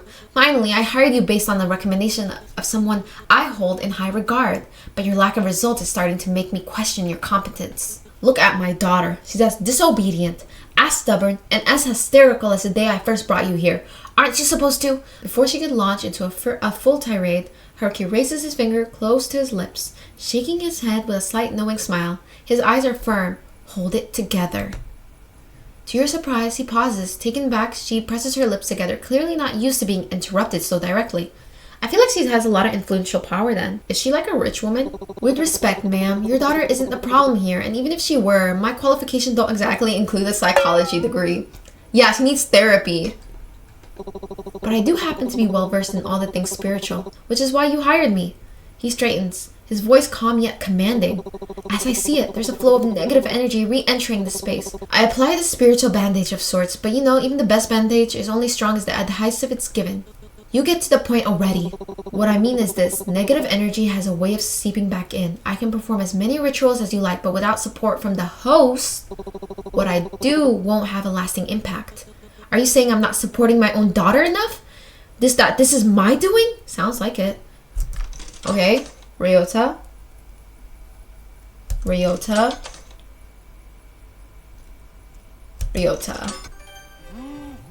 I think what he's trying to say is that, with just a little bit of support or understanding, things can get a lot better. You manage to set yourself, holding on to the calm Haruki's presence brings. Your mother's words still sting, but you let them wash over you, keeping your expression steady. She huffs, watching you closely, clearly waiting for a reaction. Well, at least you seem capable of keeping your composure when someone else is around. Haruki picks up the shift, flashing you an encouraging smile. Exactly. Calm in the face of adversity. Nothing shows inner strength better than that. For a moment, your mother is taken back, her brow knitting as she searches for something else to criticize. But just a bit more of support. I think my work can do magic, and we can all put this episode behind us. He gives her a confident grin, and for a split second you catch her falter. And what exactly do you suggest? I'll advise you let us handle it, offering him as much support as you can from afar, of course. What? So you're saying I can't be involved at all? Not at all. I'm suggesting that your involvement be non-physical. Or perhaps non-emotional. You're welcome to stay informed, and I advise against inputting too much. It could interfere with the process. Your mother's expression hardens as she looks at him with sheer disbelief, ready to object.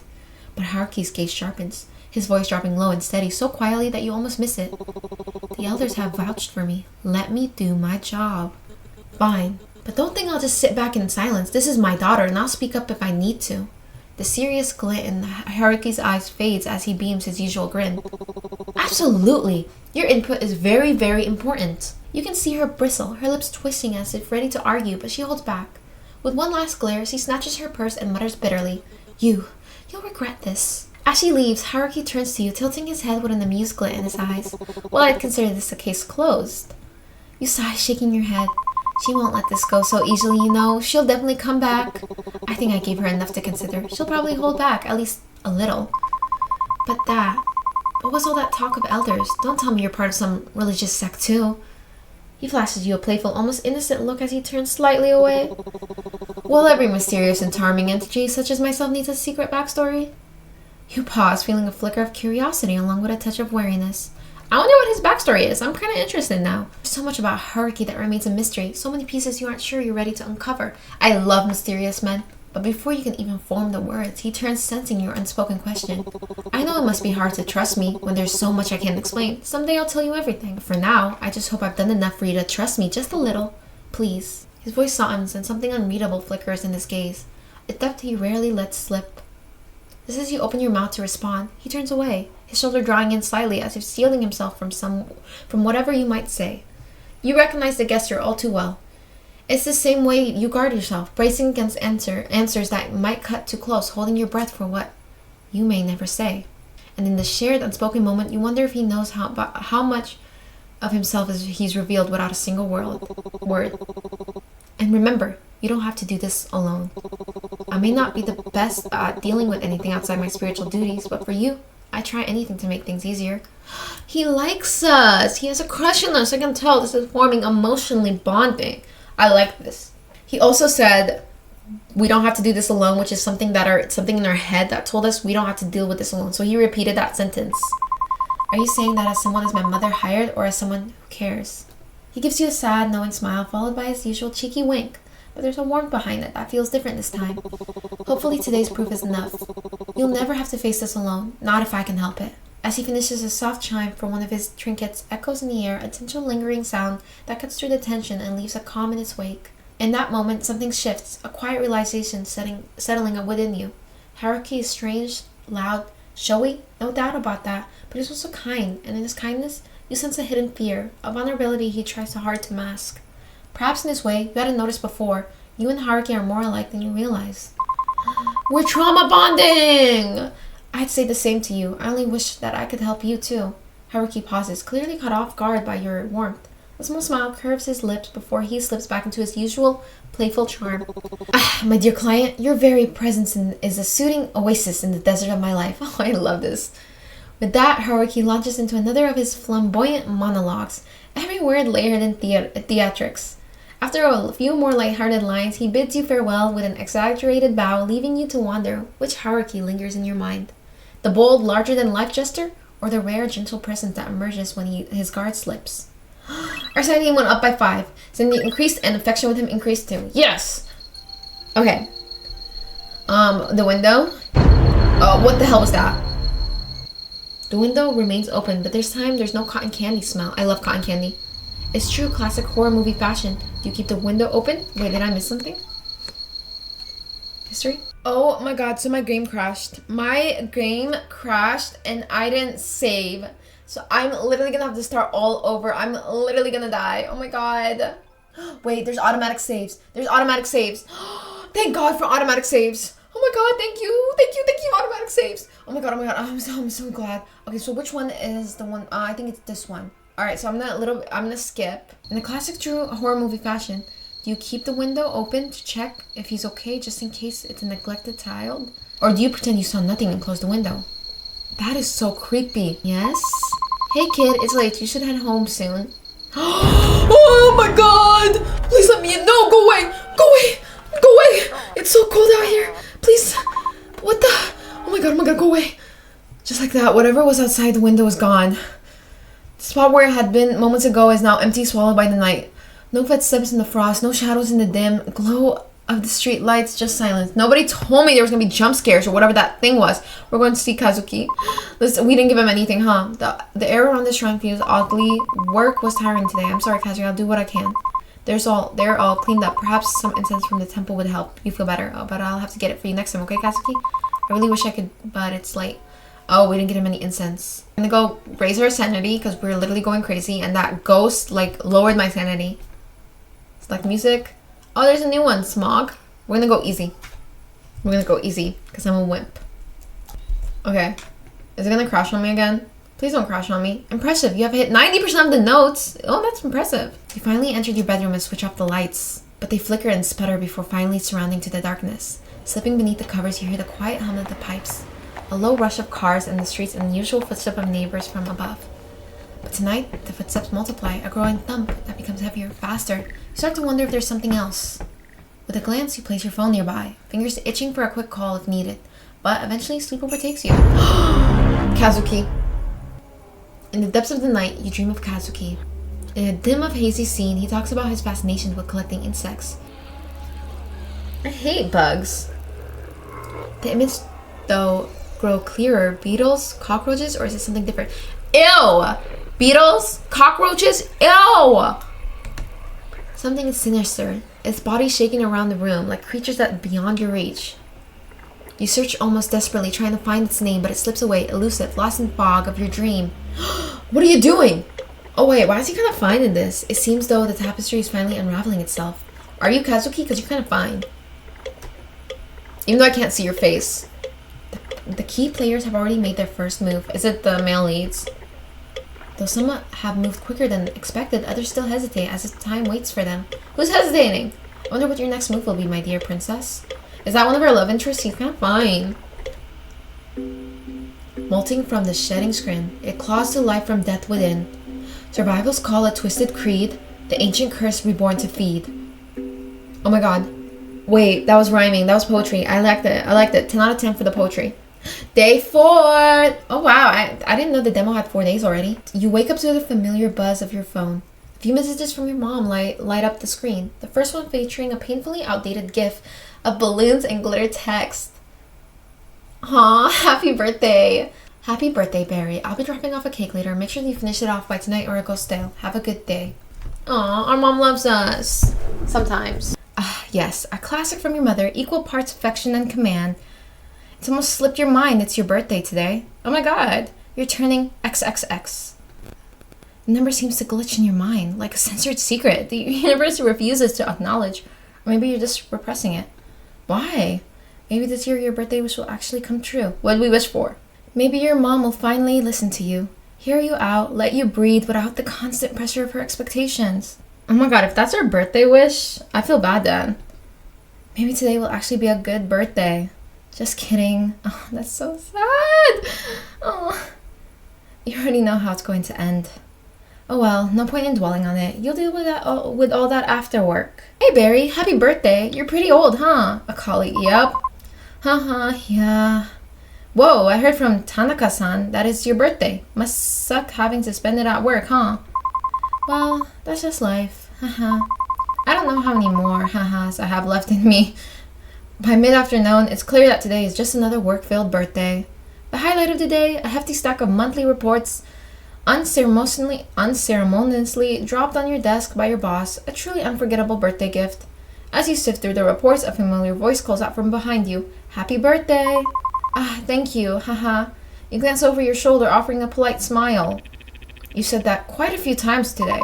Oh, I didn't realize it was you, Ryota. Maybe I should have made a birthday wish a bit more memorable. Don't worry about it. Honestly, I think I've heard enough birthday wishes to last me until next year. Hopefully, you're not too worn out to actually celebrate it, though. Boss asked me to stick around and finish some reports, but if you're still up for a birthday dinner, I'll be at the station around 8 p.m. Before you can respond, a voice cuts through the air. The other side of the office. Hey, can someone help me with this? Ryota straightens up, already turning toward the sound. I've got to go. Good luck with your work. And happy birthday, Barry. Okay. You go about your day as usual. The hours slipping by until it's finally time to head home. Stepping off the train platform, you pause for a moment. A thought lingering in your mind. How should you spend your birthday today?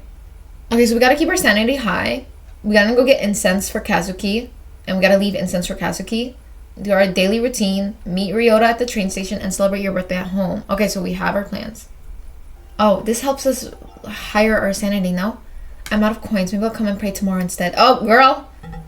Sanity decreased. Oh my god. Why did I even try? The temple, and then there he's waiting for us at the station. The alleyway. Let's go see our kitty. And there's someone with the cat. Is that Haruki with the cat? That's my cat! You notice Haruki in the alleyway, crouched near a stray cat with a small dish of food in hand. Approach him. My dear client, have you come to visit me? Or does Mr. Tubbs over here have another visitor? You glance down to see a stray cat nestled comfortably between Haruki's shoes. Haruki is crouched beside him, carefully placing a small dish of food within the cat's reach. Are you acquainted with this guy? Seems like he's got a lot of fans. Yeah, he's my cat. Miyavi glances at you briefly, then turns away with a flick of his tail, letting off a soft hiss of annoyance as you approach. What? What? Fake! I literally petted you twice in a row. 3 times in a row, I think. I think I've petted you every single day. What the heck? You don't want me? You don't want to see me anymore? Ignore him. He's a meanie, but deep down, I think he secretly likes people. Maybe. Haruki shrugs with a grin, scratching behind Miyabi's ear.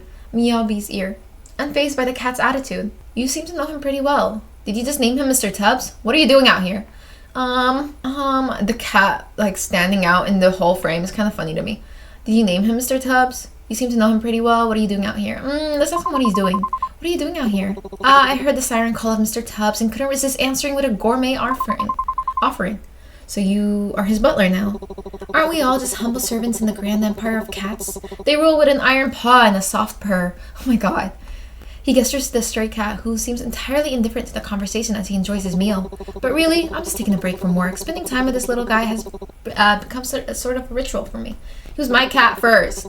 It's peaceful, you know? Like a tiny space. Like a tiny escape from all that noise. I've seen him around here too. He chuckles, but there's a genuine warmth in his voice. He runs his fingers through Mr. Tubbs' fur one last time before standing up straight, wiping his hands on his paws, or on his pants. Did you really come to visit me, or is it just the cat you're after? Yeah. Of course, if not, why else would I have appeared before you? Maybe you're here for Mr. Tubbs, huh? Well, Mr. Tubbs, it's just a pleasant surprise, but I really did come to find you, Haruki. It's such a nice feeling to be wanted. I do try to keep myself humble, but a little ego boost never hurts. If only my mother had the same feeling. Oh, we both have mother issues. Mommy issues. We both have mommy issues. So what can I do? So what can I and or Mr. Tubbs help you with today? You know we're both professionals in the art of making people's days a little brighter. Ask about exorcism. I just want to spend time with you. Honestly, I just want to spend some time with you. And spend time with me, you shall. You have my undivided attention. Let's go on a date. You and Mr. Tubbs. Oh, you chuckle and lean down to pet the now sleeping cat. Looks like he's had his fill and decided to nap was in order. To live a life of cat. No bills, no responsibilities. Just endless naps and meals, graciously provided by strangers. What a dream. So let's say tomorrow you wake up as a cat. What would you do first? Well, first I'd double check that all my bills were paid and my appliances were off because, even as a cat, I'm a responsible one. He's like, I'm responsible even if I'm a cat. Then I'd come to find you so you could take care of me for the rest of my perfect little life. After all, who else would spoil me as much as you? That would be so true though. Like, that's so true. I would take care of him so well as a cat. Well, I love cats in general. Oh, so now I'm on the hook for cat Haruki. Sounds like a lot of work. What if I decide to make you earn your keep? Earn my keep? Cruel and unusual punishment. What kind of caretaker makes their beloved cat work? But seriously, I'm glad you want to spend some time with me. I know it's probably not the most professional thing to say, but I'd like to think of us as friends. Not even, love interests? Come on. I mean, I know I'm just your quirky exorcist and all, but it's nice having someone like you around. Haruki, you're definitely a friend. A strange one, but a friend nonetheless. And maybe a love interest? I'll take it. And well, thank you for being so kind to me. You didn't have to, but you are. And I really appreciate that. Haruki rummages through his bag, his expression usually sheepish. Another gift. Yes. Finally, he pulls out a small Moriman keychain and holds it out to you. Moriman. So this thing is called Moriman? Mora. Here, I meant to give this to you earlier, but I guess I didn't have the guts. It's nothing fancy, but just something I thought you'd like. So him having no issue giving us the cat chain shows that he's starting to have romantic interest in us. You take the keychain, eyes light up as you turn it over in your hands. Oh, how did you know I really like this little guy? I've seen him hanging on your phone. Thought you might want to back up, in case anything happens to the original. I saved. Although I probably shouldn't tell you about the 8-year-old I had to outmaneuver to get it. That's so funny. Because I was talking about how I would have to outmaneuver an 8-year-old to get on the Boo Boo or a Peach Riot figurine. You didn't. I had to. Amazing what power being young and blissfully shameless can do for a kid. Like they don't have that lifetime of a second guessing, yet no crippling fear of being judged, just pure unfiltered keychain ambition. I like this guy, he's funny. So what you're saying is you outplayed a literal child? Absolutely, and I have zero regrets. My persistence paid off, didn't it? Well, thank you for your bravery, Haruki. It's perfect. Just doing my job. Just doing my part for the greater good, but don't let the kids see you with it, or they might come for revenge. Right. I really don't want to get beat up especially by a kid. But thank you, Haruki, for thinking about me. Alright, now, don't get all mushy on me. Mr. Tubbs might get jealous. Plus, there's also doubles as a birthday present. He knows it's our birthday. Don't think I forgot. Happy birthday, Barry! I hadn't expected anyone to remember your birthday, much less someone as carefree as Haruki. Wait, how did you know it was my birthday? My dear client, you underestimate the great powers of an exorcist, extra in the Nor. It would be utterly shameful if I didn't know the finer details of your life, like the stars revealing their secrets, the winds whispering your truths. You found it on Rhine. I found it on Rhine. Anywho, allow me to formally invite the birthday girl to a celebratory feast on the finest takoyaki in town. Sure, it's no 5-star Michelin dining experience, but hey, it's warm, it's tasty, and it's nearby. Alright, but I assume this means it's your treat. Naturally, consider this as a gold standard of 5-star customer service. You won't be disappointed. Oh, we're going on a date. The two of you stroll a nearby food stall. The scent of sizzling takoyaki wafting through the air. What about Ryota? Are we canceling on Ryota? As you sit together, Haruki's light-hearted banter fills the conversation. His jokes and animated storytelling drawing out laughter you hadn't realized you needed. The warmth of the food in his company melts away the weight of your worries, if only for a while. When it's time to leave, Haruki flashes you a grin, his expression softer this time. Thanks for letting me steal a bit of your birthday. Hope it's one to remember. You're so fine. Okay, affection increased. Okay, let's see. You don't like me. The cat is the same spot, but this time he seems friendlier. Pet the cat. Meow meow. The cat seems satisfied at your pets. Yeah, why did you act so fake when I was with freaking Haruki? Lower Street. Is he still there? Ooh, no, Ryota left. Guess Ryota has left. Oh no. Okay, we can go to the temple then. Now I feel really bad. You head to the temple, and as you look around, you notice the monk tending to the shrine office. Excuse me, have you seen Haruki around? If he's not in his office, he's probably wandering around town trying to drum up business. Or maybe in the alley fooling around with that damn cat. You shouldn't meddle with him too much.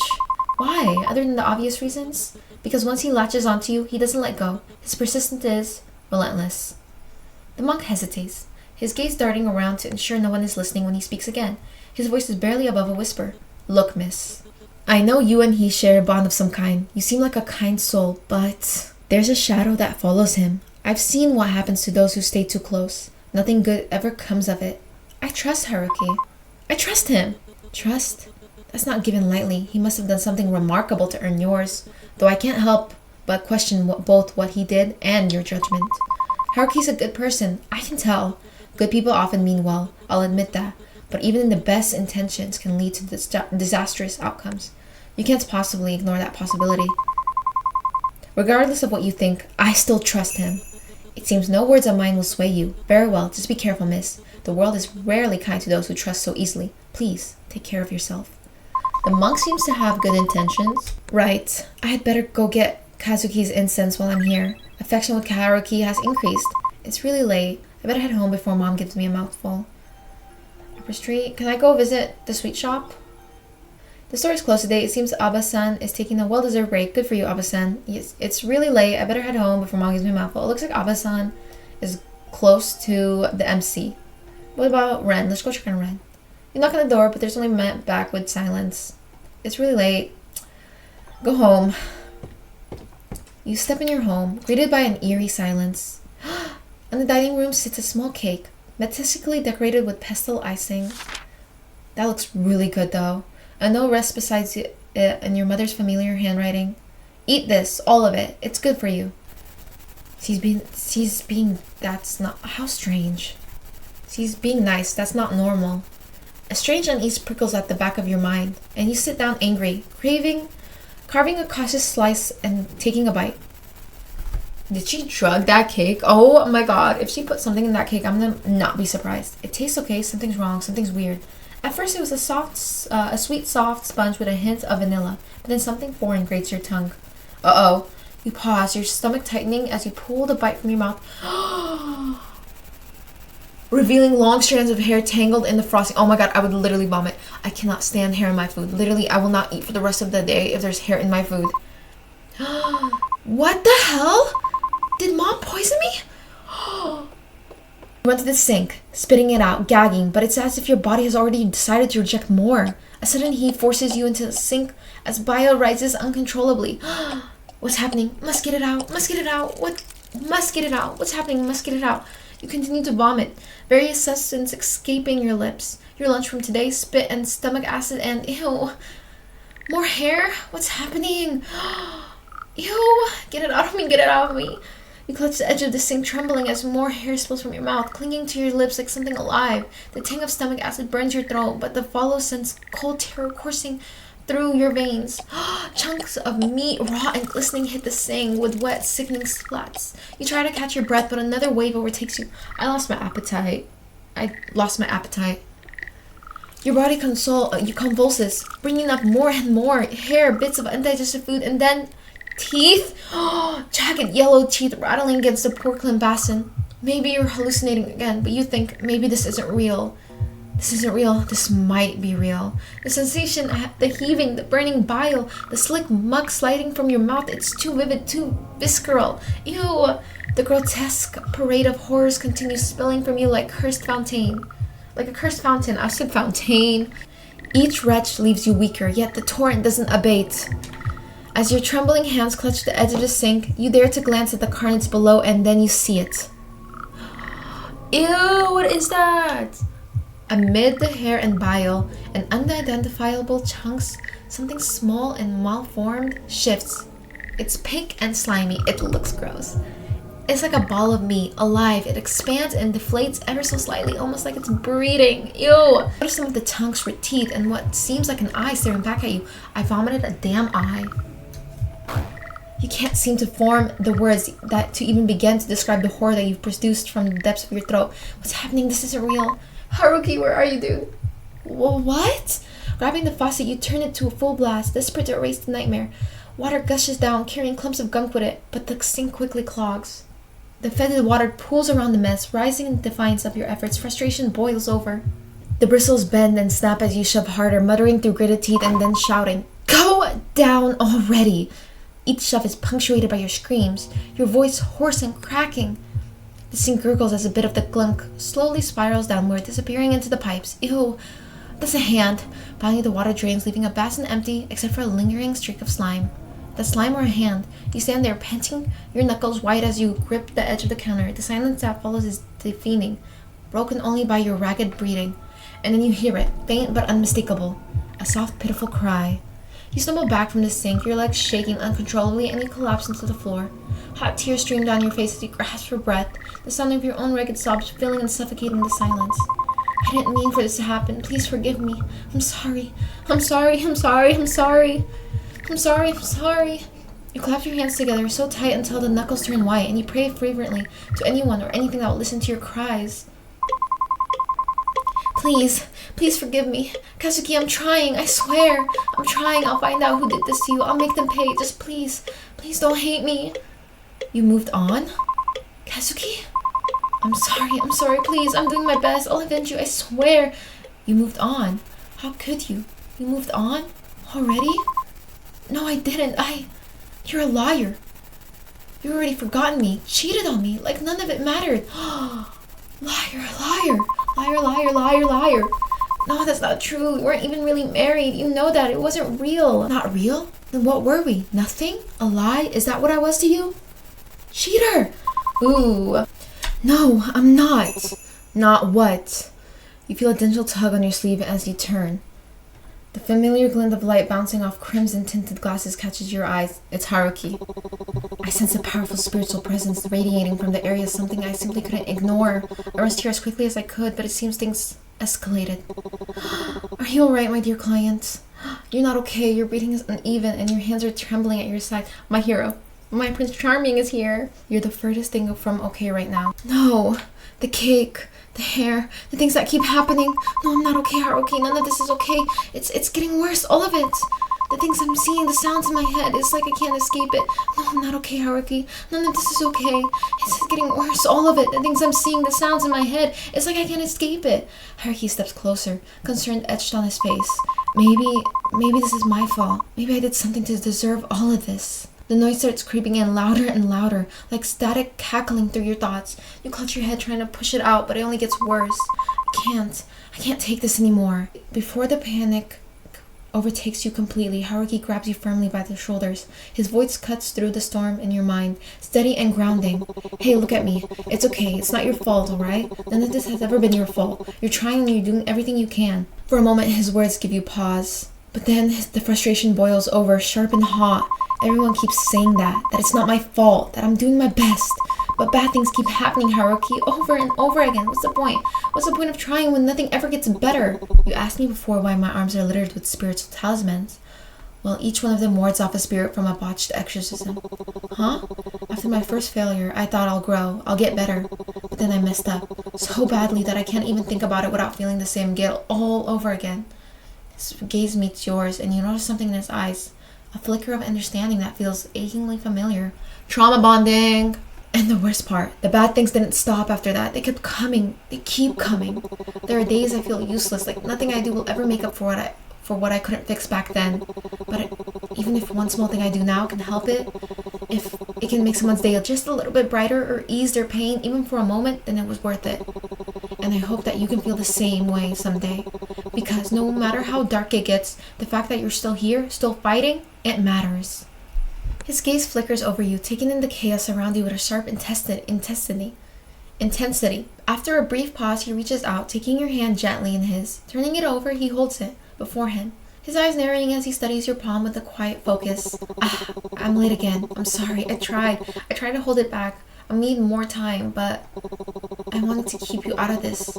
But given how close we are and how you trust and the trust you've placed in me, I can't keep this from you anymore. I think you know deep down whatever's haunting you isn't Kazuki. No, this is all my fault, Kazuki. He's angry that I'm not doing anything about his death and just living my life while he's dead. It's not fair. Do you really believe that? Do you really think Kazuki would have carried that much hatred in his heart to hurt you like this? Exactly. I agree with him. His words force you to confront the truth you've buried beneath the layers of grief and guilt. Slowly, fragments of memories resurface. You finally stop shaking. You were so wrapped up in everything, all the bad memories that surrounded his death and the memories that he had become, that you had forgotten that person he was. Kind, caring, sweet, a friend. And you missed him dearly. He was kind. But he was ambitious before his death. He worked a lot, late into the night even. He always said he was so close to the next big hit. I just wished he would have told me before Some people aren't very good at asking for help. I should know. I'm sorry. I thought the less you knew, the better. I didn't want to make things harder for you. No, I probably wouldn't have listened anyways. Haruki, thank you. He releases your hand at last, a small smile tugging at the corners of his mouth. Of course, anything for you, my dear client. You roll your eyes, the warmth in his tone making the nickname less irritating than usual. Will you stop calling me that? I don't think I've ever heard you call my name. Then Barry? No, that's too embarrassing. I'll stick to the tired and true nicknames. Thank you very much. But anyways, about the thing haunting you. It's an evil spirit that has latched onto you. From what I can tell, it's tied to something in your past, though I haven't quite figured out what yet. What I do know is that it feeds off your energy, especially your sanity that pops up over here. And judging by the state of things, it's been feasting pretty well these past few months. I'm still working on finding its source or why it chose you in the first place, but I'm here for you, no matter what. I can't help you make the right choices, but I can hopefully make this journey a little easier. So whatever decision you choose to make in the future, I'll support it with my whole heart. You're so sweet. You feel the tumultuous wave crashing within you finally still itself. The guilt in your heart pouring away as you finally piece together the truth. I see. I couldn't have done much of it without you. Thank you, Haruki. You've been my son, and you've been mine, Barry. Aww. You want to ask Haruki for more information, but before the both of you can have a real conversation, his phone buzzes heavily, indicating another client requires his attention. He's cheating on me with another client. I could always stay a little longer, make sure things don't start getting strange again. No, I can't keep you from your work. I'll be fine, I promise. You know I would stay if you asked me to. No, go to work, dude. I would, even if you didn't. Oh, he loves us. I know, but really, I'm okay. You've given me enough to keep my head on straight. Believe in me. Alright. A strong, independent woman like yourself will definitely have things under control. Period. But don't hesitate, call me again if you need anything. I'll come sprinting back, trust. You say your goodbyes, and once he's gone, your gaze falls to the Kazuki altar. His framed picture, still and silent, gazes back at you. The smile he wore in death no longer holds malice, or anger, hatred, or greed. No, it was the same smile he had at your wedding, reassuring you that everything was going to be fine. And somehow you believe it still. It's that quiet, lingering sensation like something is just slightly out of place, yet you can't quite grasp what's wrong. But in the end, this is still Kazuki's shrine. It holds the weight of his past and its complexity, of your feelings, whether they lean towards resentment or something softer. No matter what, it's still Kazuki. Leave offerings for Kazuki. You leave incense for Kazuki, hoping it might ease whatever lingering resentments still remain. Yet after days of doing this, doubt creeps in. You're not sure if it'll make a difference, and still, you do so anyway. As you bow your head in prayer, guilt lingers an unshakable weight pressing against your heart. No matter how much you do, it never feels like enough. Not after everything that happened, not after the past few days. You tell everyone you're fine, that you're moving forward, but deep down, you know the truth. Then just as doubt threatens to consume you, a familiar scent drives you through the air-worn, unmistakable vanilla, curling softly in the house from nowhere at all. Next time, if we do manage to celebrate your birthday, I'll get you the sweetest vanilla cake I can find. Oh, it's Kazuki, a memory. It was a flashback. The memory rises unbidden, pulling itself from the depths of your mind. It's so simple, so fleeting, yet it wraps around you like a quiet reassurance, a reminder that Kazuki was and always has been looking out for you. So it's not him haunting us. Affection with Kazuki had increased. Oh, I don't know why that opened. Oopsie, I accidentally closed out of it. So the window. Let's see if there's a creepy boy there. The window remains closed. Do you really want to open the window after what happened yesterday? Leave it closed. That's a good idea. You know what? No, actually, the window remains closed. You really want to leave it? Open it. Are you sure? Very sure. Are you really very sure? Open it already, if you say so. Oh my god. I thought he was there. With a hesitant hand, you draw back the curtains and slowly push the window. The night offers nothing in return. Okay, let's go raise our sanity. You've been so strong, holding everything together so well, but you don't have to keep struggling like this. Wouldn't it be easier to let go just a little? You don't need to rely on something so fleeting. A proper rest, just one peaceful night might be all you need. Do you still want to play the rhythm game? Yeah, I do. I don't know who's trying to manipulate me. Let's do funky vibe. Let's go easy. My sanity is low. I'm trying to get it up. Whoever's like eating it. Stop eating my sanity. Impressive. You have hit 100% of the notes? Really? Oh my god, I actually hit 100% of them. I was just like zoning out and doing it. Yes, and my sanity went up to 90. That's good. Oh, find Haruki in the alley. Train station, meet Rio. I felt bad I didn't meet him. Okay, so in general, keeping our sanity high is our main goal, and I think I've been doing pretty well. We're at 90 now. We didn't meet Ryota because we spent time with Haruki, and then there's one where we had to find Haruki in the alley. I didn't do that one. Ooh. Okay. So we did our sanity, so we can go to the bedroom and go to sleep. Your phone buzzes with a notification. It's from Mom. I'm busy with important matters. I won't be able to be there for you for a while. Take care of yourself. Okay, that's weird. The woman who's always like forcing herself into our lives and like trying to control us and like helicopter us suddenly is like not gonna be there for us? That's weird. You stare at the screen, a sigh escaping your lips as relief floods in. What the? Good for me, I guess. Maybe I'll get some peace without her breathing down my neck. But something feels off. The phrasing is strange, almost like she's choosing her words carefully. There's no condescension or nagging, just silence after the message. Maybe I should.